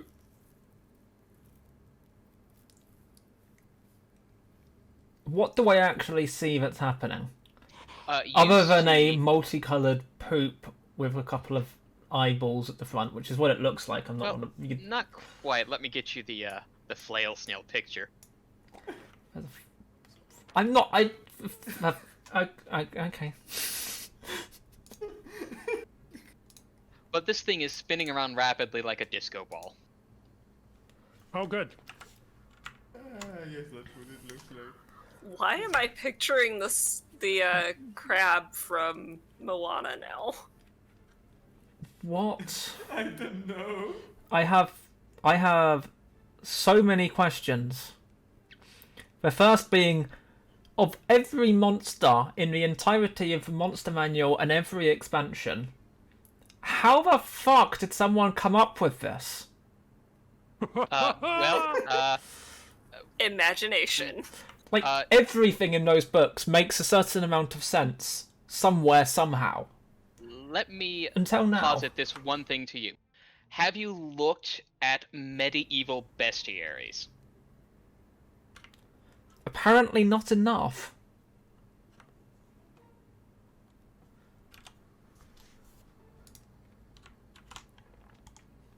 But yes, flail snail spinning around rapidly like a disco ball.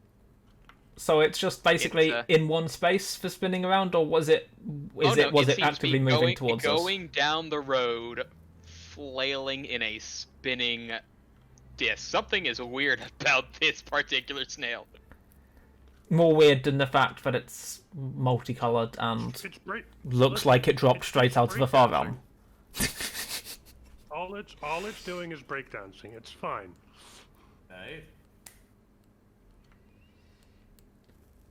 I'm trying to decide Before where. we actually get things started, can I tell the fox to burrow underground and hide until this is over? That you can. I'm just trying to decide whether Pelaios actually does anything this turn or not. I'm surprised. I'm trying to decide whether he inflicts surprise on himself. It's like, just, it's rainbow because of the scintillating colors of its shell. But it's spinning, which is not usual for a snail. Okay, I am going to hold Firebolt, hold an action Firebolt, for it doing something which is actively hostile towards any of the party. Gotcha. And I will stay where I am and all of that as well.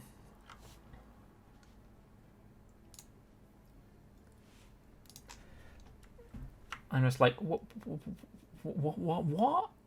It's like stuttering on top of stuttering at this point. It's just like he's just like, I'm just thinking, what would Vakhuil do?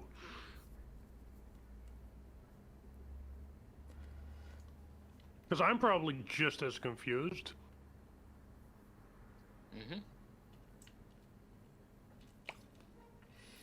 I mean, for all we know, this is normal in this city. That cry does not make it sound normal.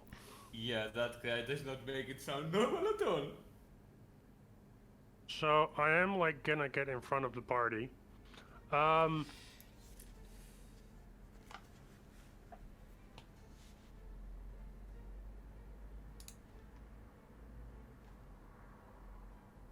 What is the exact description of this?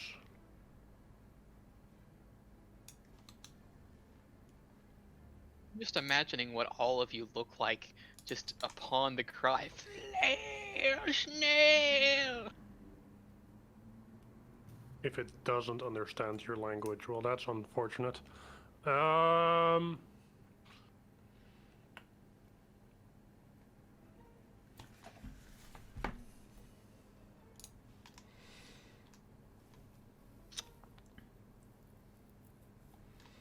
I'm gonna prepare to grapple it to stop it on its path here. All right. And Noted. that's my This turn. will be fun.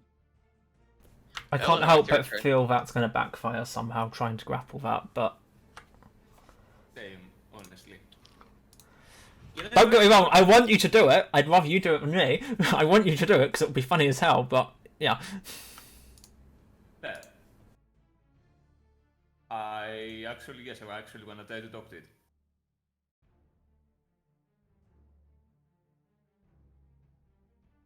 And ask Megan? it. Oh.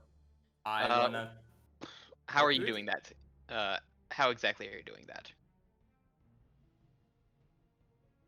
I can use my action, I guess. I can cast Speak with Animals. Mm-hmm. I assume that thing is counted as an animal. It actually roll me a nature or an arcana check. Before you do that. Wow. Wow! Natural yeah. 1 Yeah. plus 4. Mhm. Rip. Yeah, it's a snail. It's likely a beast. Likely. Likely, yeah.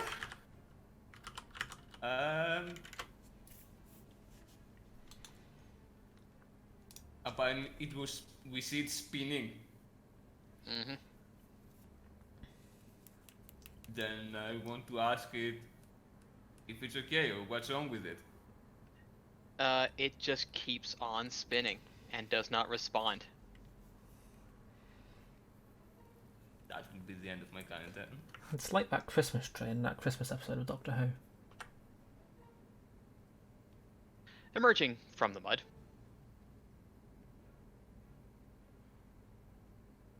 Mud method. A what now? That's not a beast. A mud a mud method. Method? Method. Yeah, that's not a beast.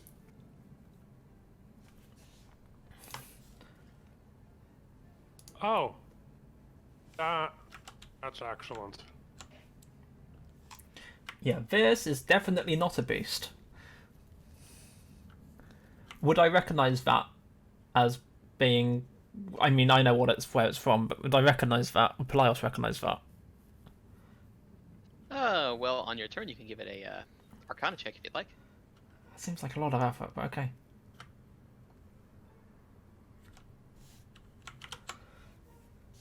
Alright, let's see. How fast does you move? Ah, that's pretty nice. Okay, we got... I don't like it when you say that that's thing is pretty nice. behind me. I noticed that, yes.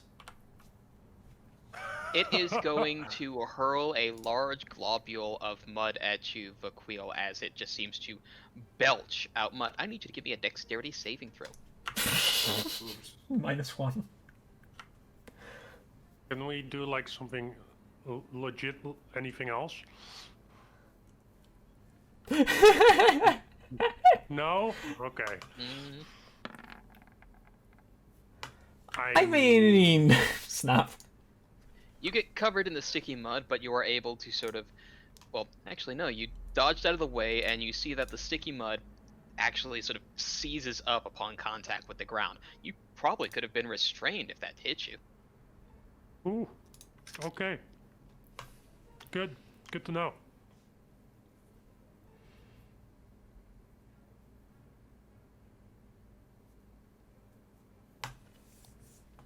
Does Lisana know anything about the mud method?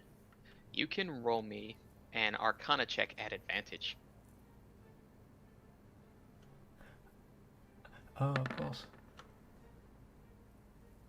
You know that this is an elemental. Natural 20, yeah. These are slow creatures who enjoy a little bit of fun tricking, but they're probably doing something in regards they drone to those who listen. They beg incessantly for treasure, but this one seems to be a little bit of a trickster in its own regard, and it was trying to do something in regards to the one setting up close to the snail, which you also happen to know a flail snail is an elemental. Can I try reasoning with it? You can give me a persuasion check. It will be your action to reason with the method. That's fine. I do already have a weapon ready, correct? As the free interact, you would have a weapon ready, yes. But your action will be to try to persuade, so you would not have an attack after. Yeah, I was just making sure that it wouldn't be my action to pull a weapon next time. No worries. So what do you say to the method?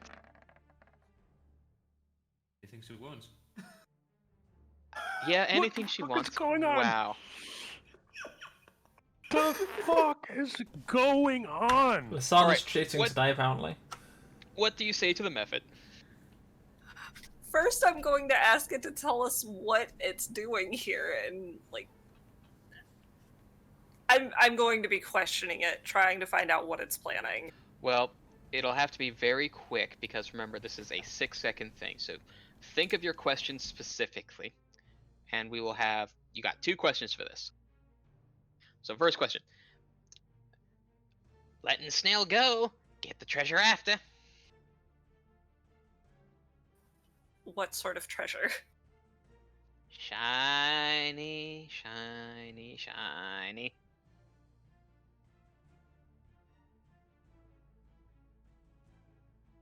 Just looks to be a just shiny kind of treasures. Was this in common? Did we understand it? Oh no, this would have all been in primordial.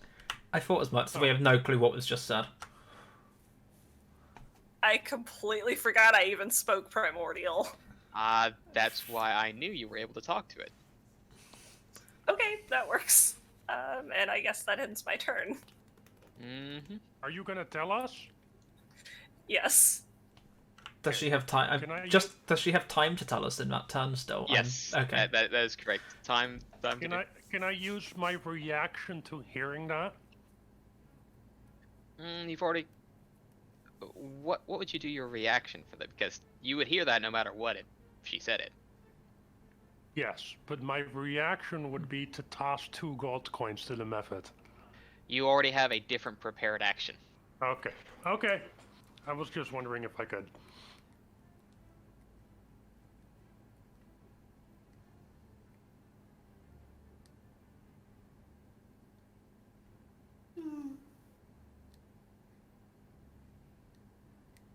Alright, in a spinning whirly gig, I need one more dexterity save from Dave as its flails are spinning around in its arc. And that will save as you are able to duck away from the flailing snail flails. I would interpret that as a hostile action. And now I grapple it? Give me a athletics check at advantage because you have your scoot.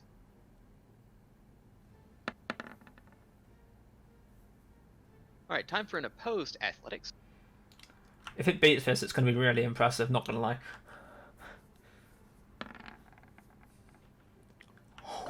That was very close, actually.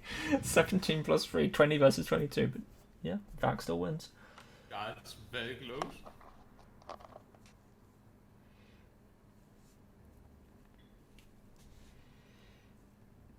So able to sort of using that scoot to sort of deflect the flails coming in and even sort of turn them so they start to coalesce. You are able to grab onto the sticky snail and after a little bit of spinning around it yourself, are able to slow its spin to a halt.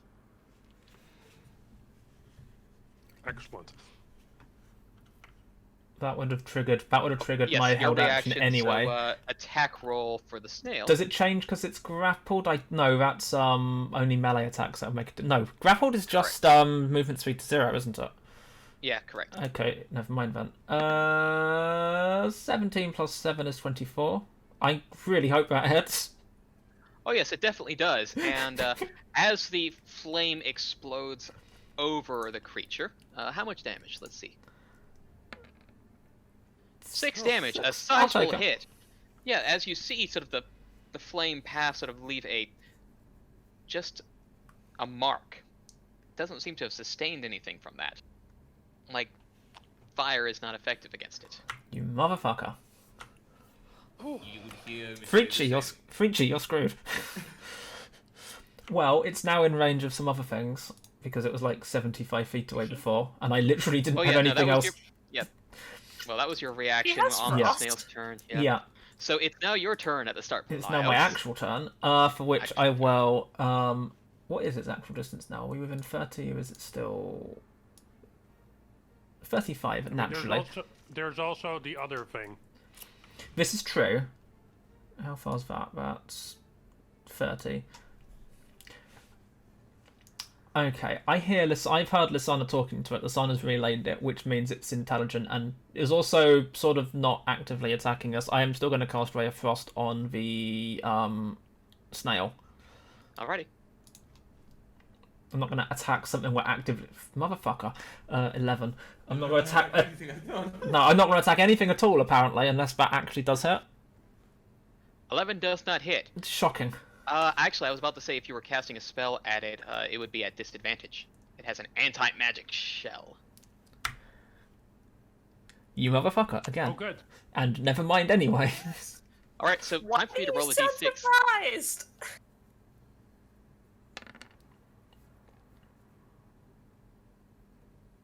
No additional effect. Okay.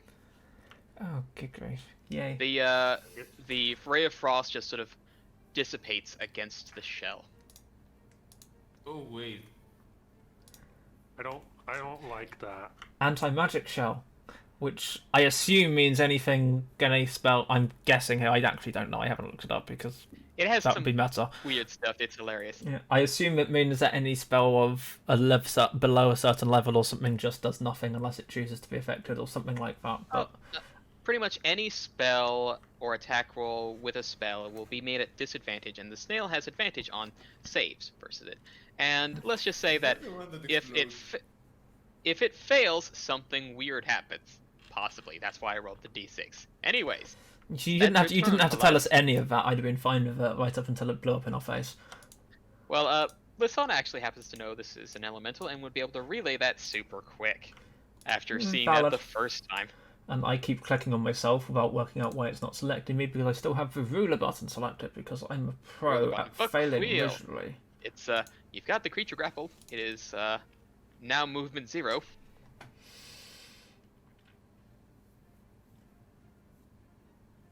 What is our dwarf gonna do now that there is a big ol' snail in front of him?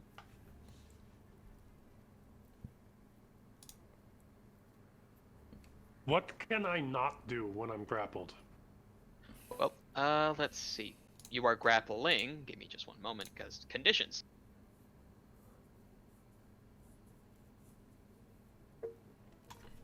I think it just means your movement. No, it doesn't. It might give you advantage. I also can't do. Let's see. Most of my spells. Blah blah blah blah. Okay, athletics rolls. Let's see. You target. No, pretty much. You are able to. You have a free hand. You're good there. Post athletics. The target is currently in. Let's see. Target. Blah blah blah. It must be no more than one size larger. Free hand. to make that grapple. If you succeed, the target gains the grappled condition. It just means that the grappled creature has speed 0. And yeah, no, pretty much you just stopped it. So you just have, you can either keep the grapple or drag the creature, or let's see, or you could just let it go and start smacking at it. What I am, I'm gonna do something else. I'm gonna just take a quick gander around and see like the situation that we're in, and I will cast a bless on me, Lisana, and Pelaios. All right, y'all 3 get the bless.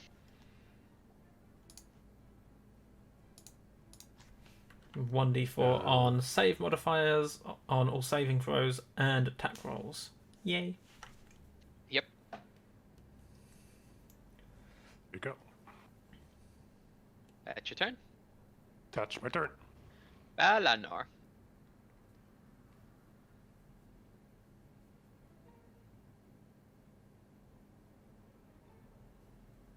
This is a situation now. Yeah. Just wanted to make sure that the people that are most likely to get hit are not going to get hit by mud. I mean, based on the fact it's a dexterity saving throw, you're the person most likely to get hit. Yeah.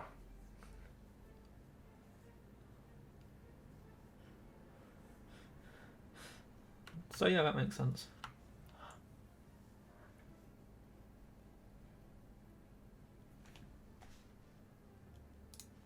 I'm gonna move a little further back,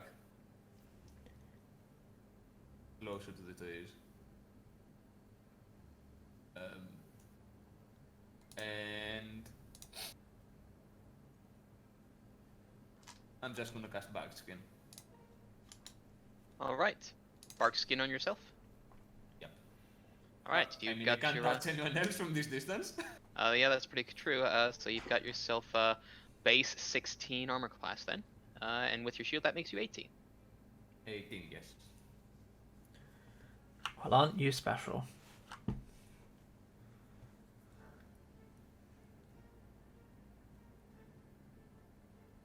with that, Let me actually words. Let me add that little modifier so you can have that available.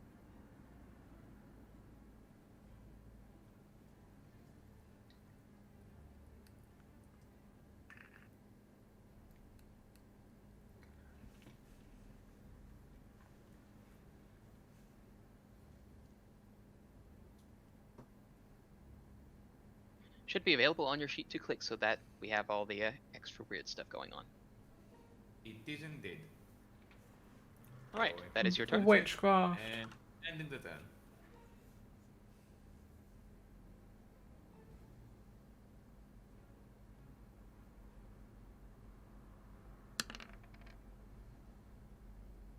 Okay, well, given that it's now actually talking to somebody, it's just been boring, nothing good, no shinies, no treasure, it's just been boring and smelly and stupid, just boring and smelly and stupid. Just want a little treasure. Can I offer it 4 gold to have it leave? You can give me a persuasion check if you would like to see if that would be enough for it. 15? 15. It seems amenable to the idea of being offered gold, but sort of is like, more.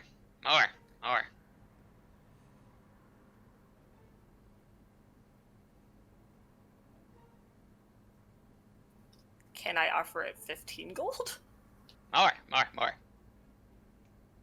Wow. Wow.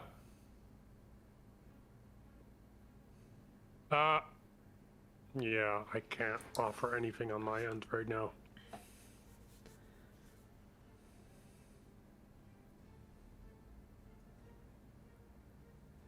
Like, if I'm allowed to say that I'll add 15 and I'll add that, I'll say that. If I'm allowed to say that. Currently Lisana's turn, so it wants more than 15. Yeah. Are you going to raise it any further? I'll raise it up to 30. Should I point 30 out good. that we have no reason to... 30. Yes. Good.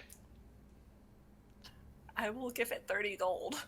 Alright, you will toss 30 gold in its direction, and it will, well, it'll do what it'll do on its turn. So I think we can count that probably as your action there.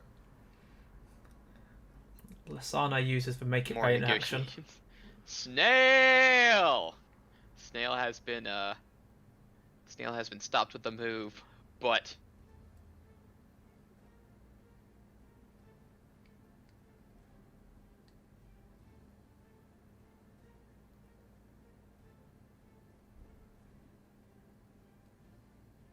the snail begins to wiggle a little bit as its shell begins to emit dazzling colored light. Time for me to measure. Oh, that's not good. That is not good. Okay.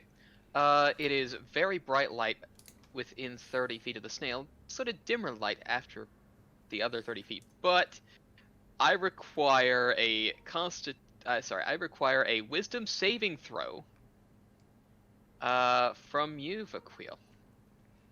As this light is scintillating shell is a huge bright bit there. Isn't it a bit unfair casting prismatic spray on him good. this early? Oh, good. Oh, Rip. good. 3 plus 2 plus 2. Is not much. Vakhuil, you are stunned.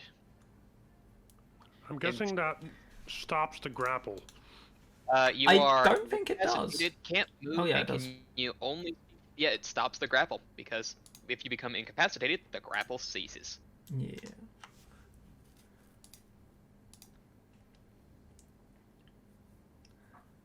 Is that for how long? One turn? Until the snail's next turn. It's until Rocky. Okay. It's until Rocky says you're no longer stunned. Pretty much. Let's see. Yeah, we're good here.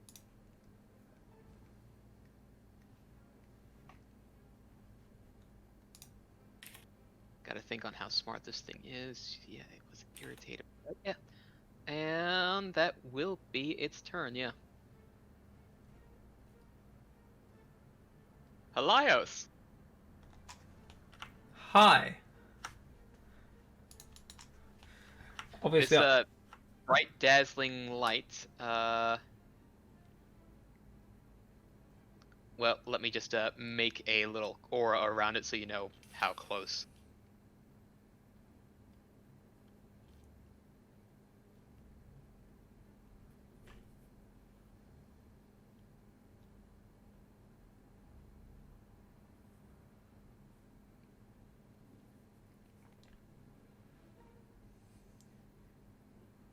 oh, I'm in just the right spot apparently.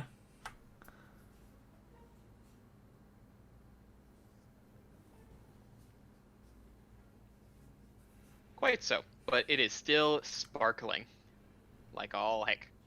And because you're still within the 30 feet after that, it is a disadvantage on attack rolls against it from this point as well. Fucking Twilight. Sparkly things. So I assume that would be disadvantage on attack rolls against anything in the range of the area, or is it just against the snail? Not that I'm planning to attack for method, but whatever. Against the snail. Okay. I already had disadvantage on spell attacks against it, so that doesn't really change much, to be fair. True point. At least you got the extra d4 to probably hit it. That probably hit it. Ha ha ha ha ha ha ha ha.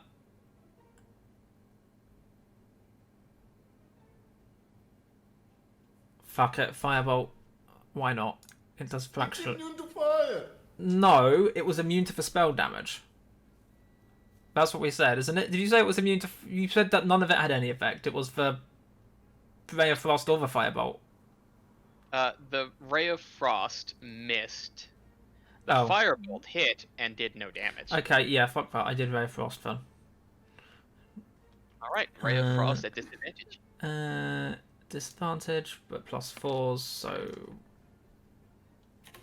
I mean... 18 +4? Yeah, 22 will hit. Roll the damage. I don't mind rolling that at disadvantage. And it does that. I'm fine with that. 7 cold damage. Apparently this type of damage is effective. Oh, good. I fire from my tail, because it's apparently that sort of day, a ray of blue frost straight at it. Apparently not hitting the dwarf on the way. Just about. It is a large snail. That's fair. Is it bigger than the dwarf? Is it bigger than the Vakhuil? It's a large creature. It is a large Oh, snail. it actually is large, isn't it? Fuck my life. That's. That actually makes it funnier. Yes, it's Yeah. like a giant disco ball with a snail attached. Fuck's sake. Yeah, it's that sort of day. I fire a ray of frost from my tail, which doesn't use sight to see anything because it doesn't see anything. I'm just bullshitting at this point, but yeah, and apparently hit it square in the face or something. Yay.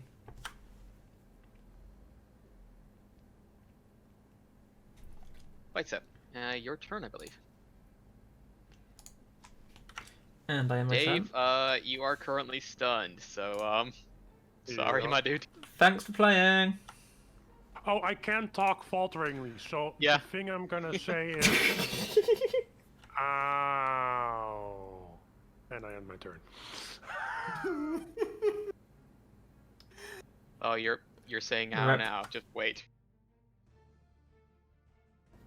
Lol. That's a thing to hear. Meanwhile,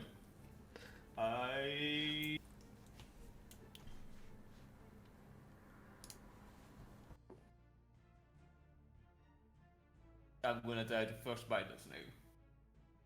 Alright.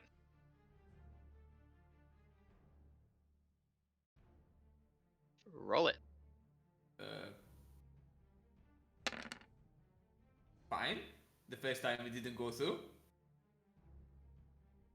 Oh, wow, that's weird. It's like, that was a triple click right there. No, I clicked it the first time and it didn't show. And I clicked it again and it went through 3 times. Weird. Okay, so DC 14 con save. Alright.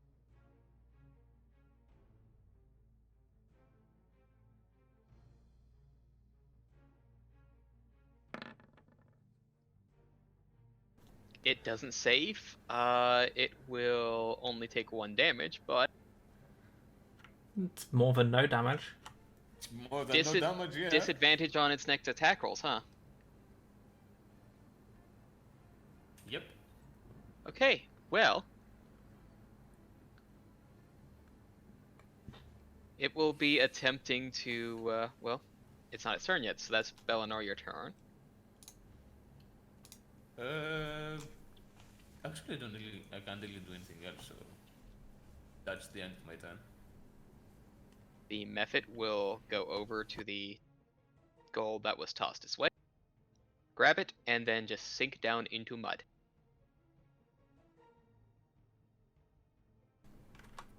Goodbye. Hop.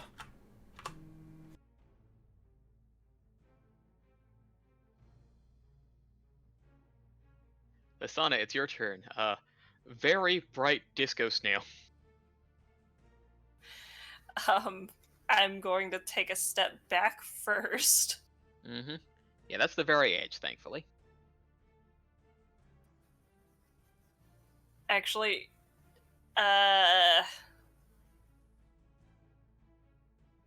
would I be able to try and pull Vak away from that?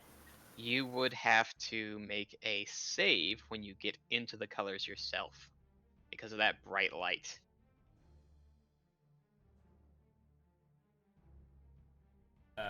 I mean, it's a wisdom save, so Lisana would probably roll at least 40 higher than Vakhuil would.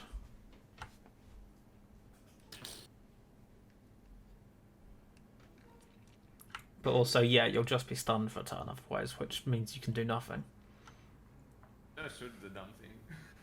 Fastest way to end the effect is to end its turns. Okay, I'm going to try. I'm first going to cast Hunter's Mark on it. All right, just double checking. Just Yep, think that's about it good. this way: it's better that it stays near me than it comes to you guys. Mm-hmm. It's fine, we have to. And It's then mostly I'm just going me. to, and then I'm going to try and shoot it. All right, it will be at disadvantage because of the bright, sparkly lights.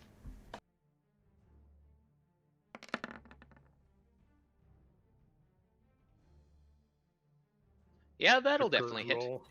You were saying, Rocky? I mean, you know. In fairness, he's been trying to make us miss. Every time he's tried to make us miss so far, it's just failed, more or less. Except that first one. All right, you actually shoot it very succinctly in one of its tentacles, since it has 5. That succinct shot is cause one of the tentacles to go limp.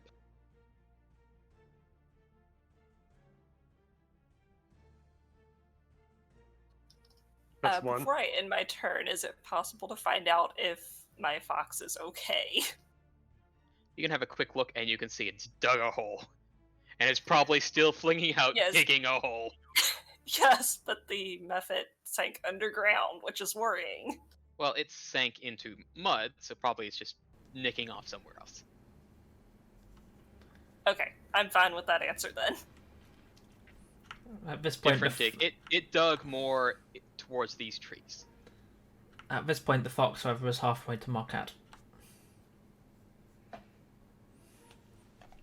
Halfway to the Underdark.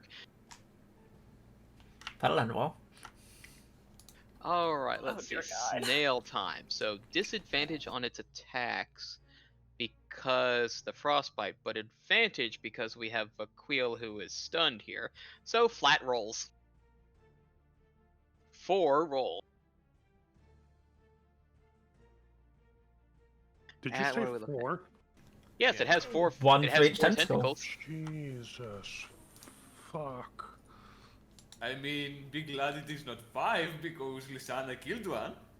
That's pretty true. And now we're only fighting the snail instead of fighting something else.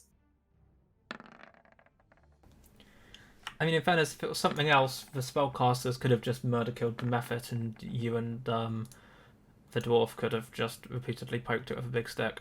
And it was just every little bit, every flail thunks against the armor, but is not forceful enough to make an impact to damage the little armored dwarf. And end of its turn, it no longer has its aura.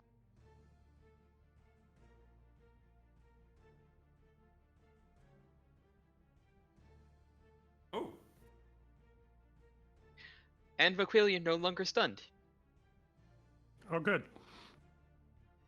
No more disco lights, no more disco stunned.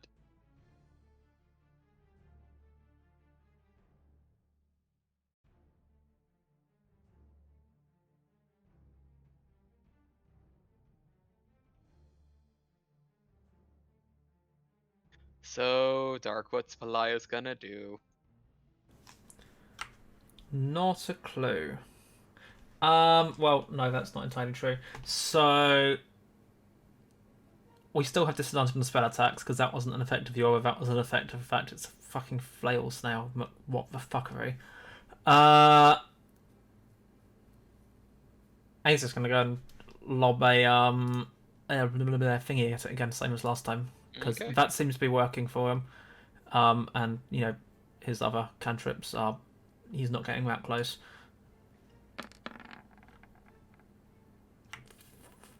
Fuck. Natural 1 plus 7 plus 3. Alright, time for a d6. Nothing happens. No additional effect. I am grateful for this. respect.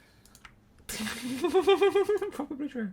Not gonna move. No bonus actions. Check. End turn. Clearly, it's your turn. I can do something.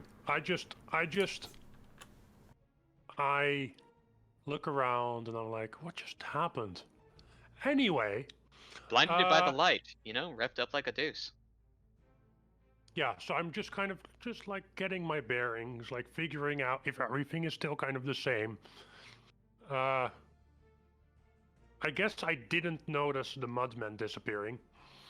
The method's no longer there. Yeah, so he's gone apparently.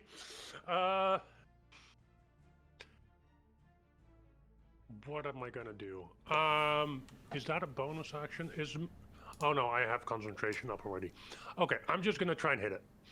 Okay. You got your bless. Oh. Rocky Roll that literally D4. donated us all a convenient button just so we could have bless. 14 sadly won't hit though. Close, but not close enough. And I think that's my turn. Belanor, it's your turn.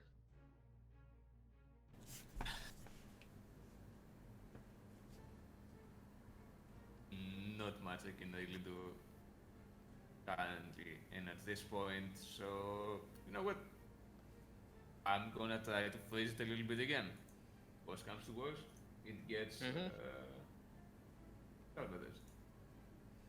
I leave it, do whatever it wants. There we go. It actually went through first time. Con save with this currently redone. Oh wait, I can remove that one. Too many tabs.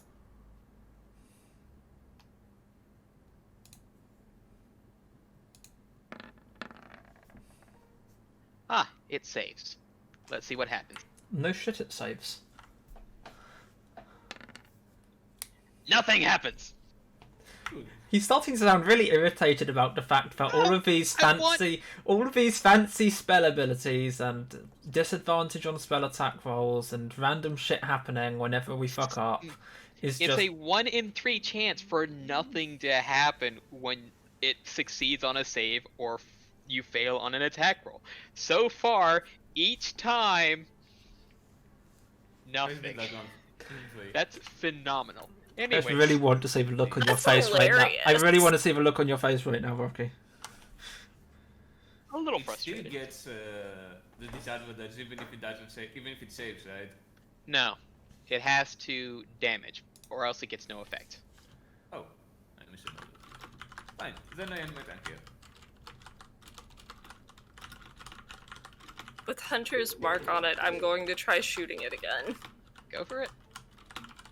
I was about to say you have your bonus action available as well to do the extra strikes, and it would be a normal attack roll now because It'd be no the- silliness because Be the first spells. of them, then, wouldn't it? A 25 total. 25 total, yeah. And you can also, I'll say that you did your psychic strikey thing, so you can add that for bonus damage on that. Because free bonus action says Hunter's Mark's already there. So But wait, yes. I get to use Hunter's Mark and Dreadful Strikes?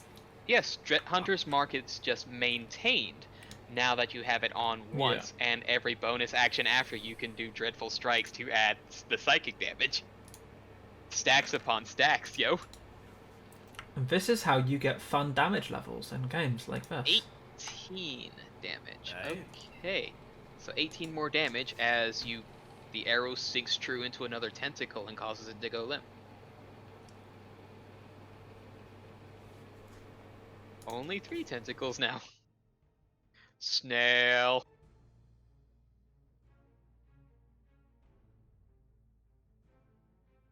Okay, let's see. Alright, 3 attacks on Vakhuil at normal.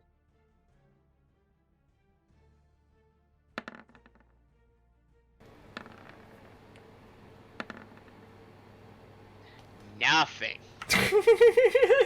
What's your armor class right now? Is it 20 or 19? 21 because of that new shield. Oh, shiny new shield, of course. Could get up to 23 with Shield of Faith, but, you know, that's just asking for it. I think he likes the bless more. Snail is done. I mean, I like the bless more.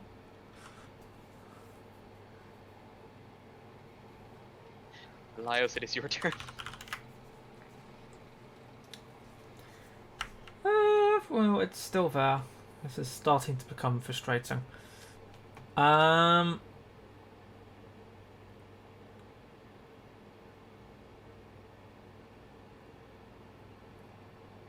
is starting to become irritated by it. Just a little. And we'll cast a Mind Spike. Alright, drop it.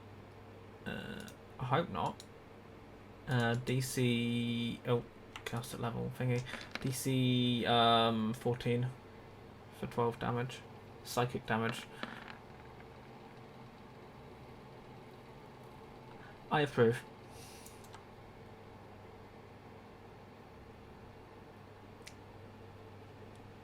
So 12 psychic damage. Yeah. 12 psychic damage, which goes through as there's just this high-pitched cry when you cast that spell on it. I'm fine with But this. it is still living. I'm less fine with that.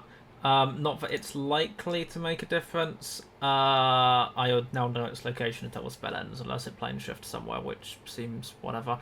I would suggest it might become hidden from me, but it's a fucking technicolor giant snail, so I don't think that's going to be an issue somehow. Especially even if it is one of its abilities, you're going to continue rolling 3s every single time you try to trigger an ability, so it still won't become an issue. Yeah, no issue. Yeah. Oh right, it also lost another tentacle, so now it's down to 2 tentacles. Lost a tentacle from psychic damage. I'm not complaining, but okay. I'm fine with this, and I'm on my turn. Vakhuil, it's your turn. Okay, I'm gonna try and attack it again. Go for it. Please let me hit once. Wow. A there you go. 21 will hit. The dwarf finally hit something.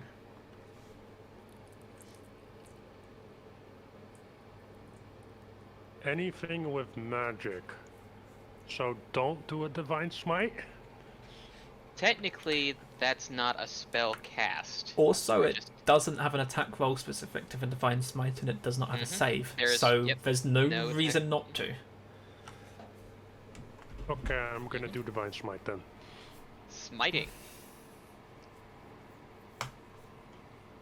It's not an undead or fiend. No, it is an elemental. No, it's an That's a smite. 18 damage, which is able to make this thing go limp.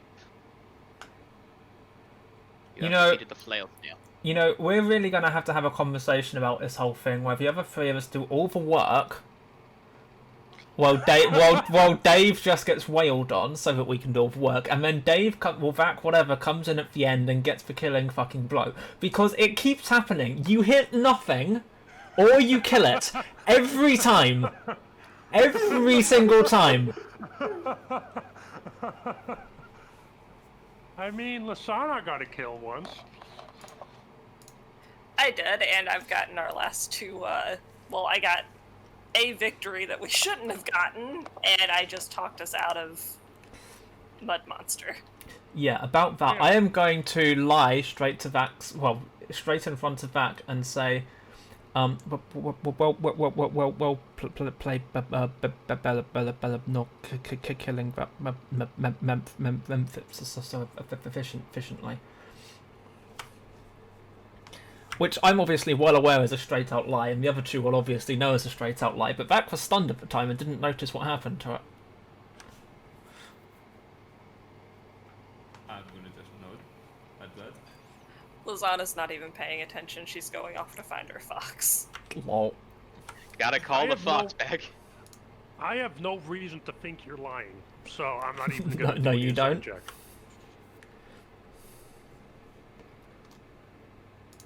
Well, the thing is, he was stunned. He could still see, and here. But he was also weren't blinded, facing. you weren't deafened. But he was also facing the snail, and it was happening behind him. He might have heard stuff. I guess. I mean, It was a bright light. I'll roll But don't forget deception. it was a very bright light. I'll roll deception against Well- his passive insight if you want. I don't mind. Go for it. Let's see if But- you can catch it. If I roll a natural But one now, But Rocky, Motherfucker, visually 10. Speaking, this is going to go badly.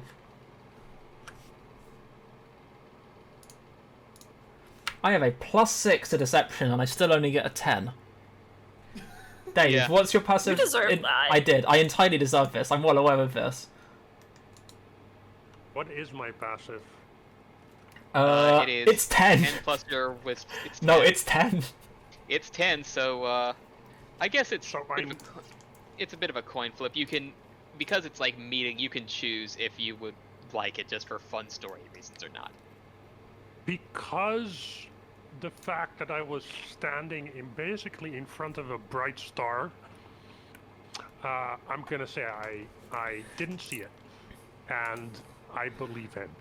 I mean, you could also argue the thing for disadvantage on passive checks is an average of -5, but he said it anyway, so whatever. That's funny. Just because I can. It's Mm-hmm. Yeah, why not? Ooh, I have a bit of an interruption on the site at the moment. Uh-oh. Well, When you say bit of interruption at the moment, do you mean Your connection to Oh, the server yeah, has been just went interrupted. down? Yeah. Oh, has it gone down? no. I mean, your connection I'm to the seeing server it has been too. interrupted. Chatty's being Oh, really boy. weird all evening. can Let's have a we? look. See here. Says everything. Okay, so something weird's going on then. Yeah, Chatty's been going up and down all evening. It's a bit weird. I will walk over to the snail and poke it with a dagger, not with my actual Mhm. hands or anything. Just sort of in the sort of not quite poking is it dead, more sort of poking what the fuck is this thing type of poking. Since Lisana knew what this thing is, I'm gonna. I mean, she's kind of far away. I'm gonna raise my voice and say, "Hey, Lisana, can we harvest some of this thing for something useful?"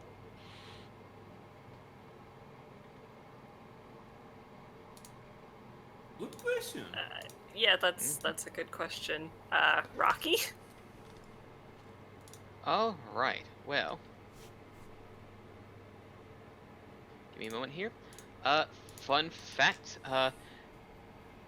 It's actually hilarious. There is a thin, transparent.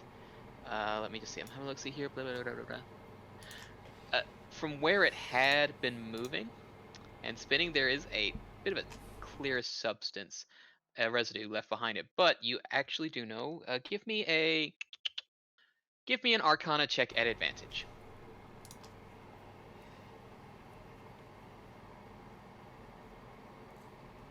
I'm assuming you mean Lisana. Yes, yes. Yes, Lisana, Arcana check at advantage because curious enemy. I'm guessing you're not able to see that then, because I just did. Oh I- yeah, I no, don't- with things down. I don't- can't see. 18 I and don't 14, so 18. I don't see a roll Oh, boy. either. Oh, Yeah, and roll okay. 20's down as well. I didn't see it on roll 20, no. Oh boy. Well, I think we're honest with each other enough to be able to say this. So The thankfully, irony. we're not going to be moving on to any of this. Can I point out the irony that the last roll in the list is a deception check when you've just said that? I mean, in fairness, I also... I like to have proof of what's happening, so I just Yep. sent a screenshot to Rocky directly. Screenshot scene. You know that this shell, it weighs about 250 pounds, and because you were able to keep it intact, it is actually worth a bit of money.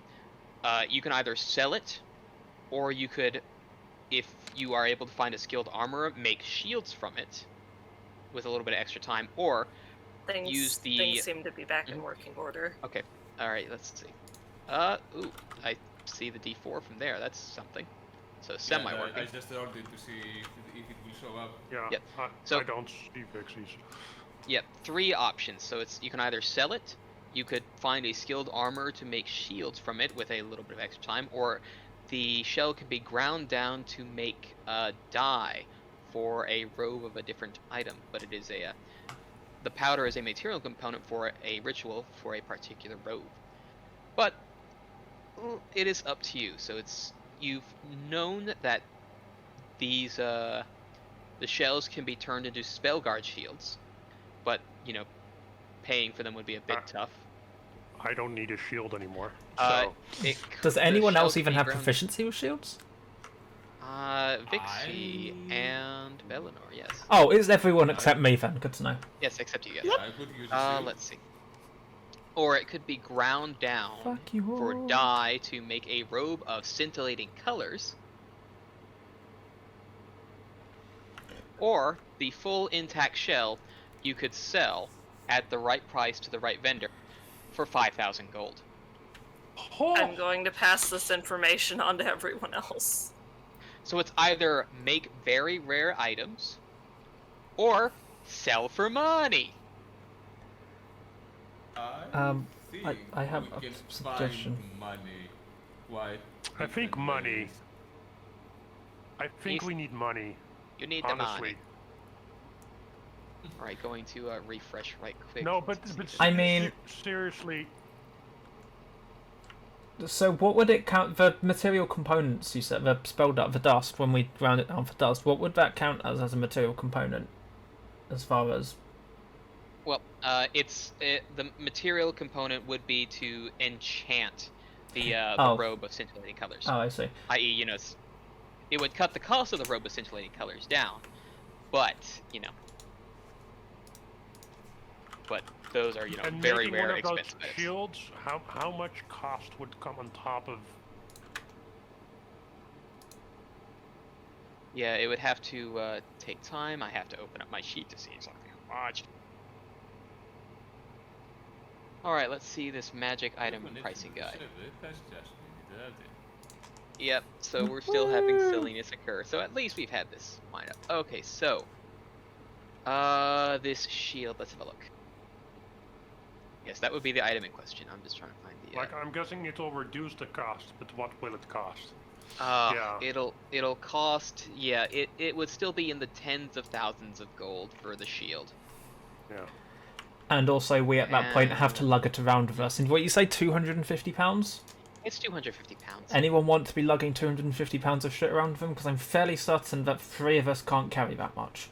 And one of us might be able to. Someone here will be able to make it. That's not the problem.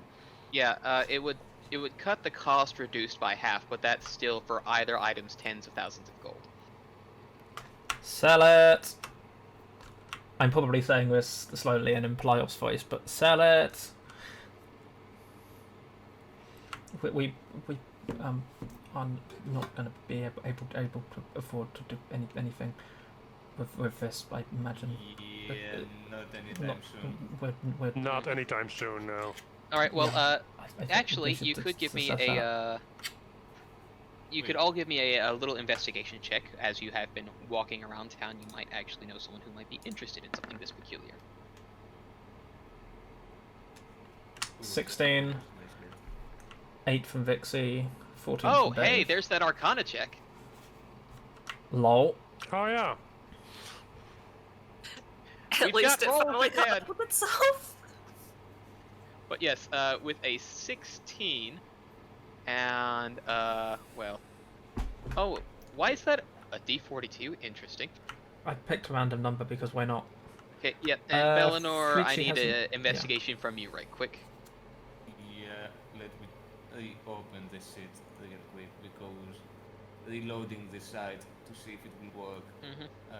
Close my. Yeah, it does. Okay. But we'll see. Investigation, you said? Investigation, yes. That went twice. Okay, well, that's fine. Thankfully, with that 16, Pelaios, you actually know... figured there was actually a few places that, because they do happen to also like some various weaponry here as well, they could probably, you probably know someone who would want to buy that in order to make those items. So you'd be selling it at a much reduced cost at the base, but it would save them much more than they're selling. So you know a place where you could sell it, and thusly you all can get 1,250 gold added to your inventory. I know a guy. Lol. You saw a guy. Yeah, that. I'm not going to start the whole thing out. I'm too lazy. You said 1,250. 1,250 in either gold pieces or done up in gems of however fashion you'd like. I'm a dwarf, I like gold.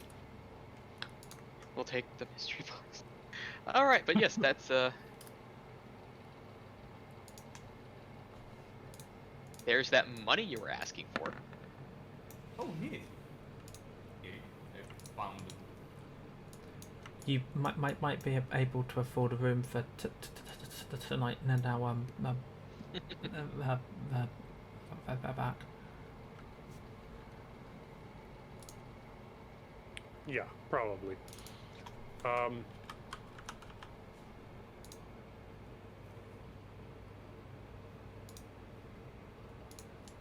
Well,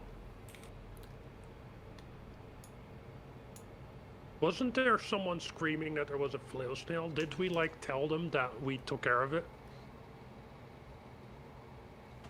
Yes, you would be able to eventually figure out.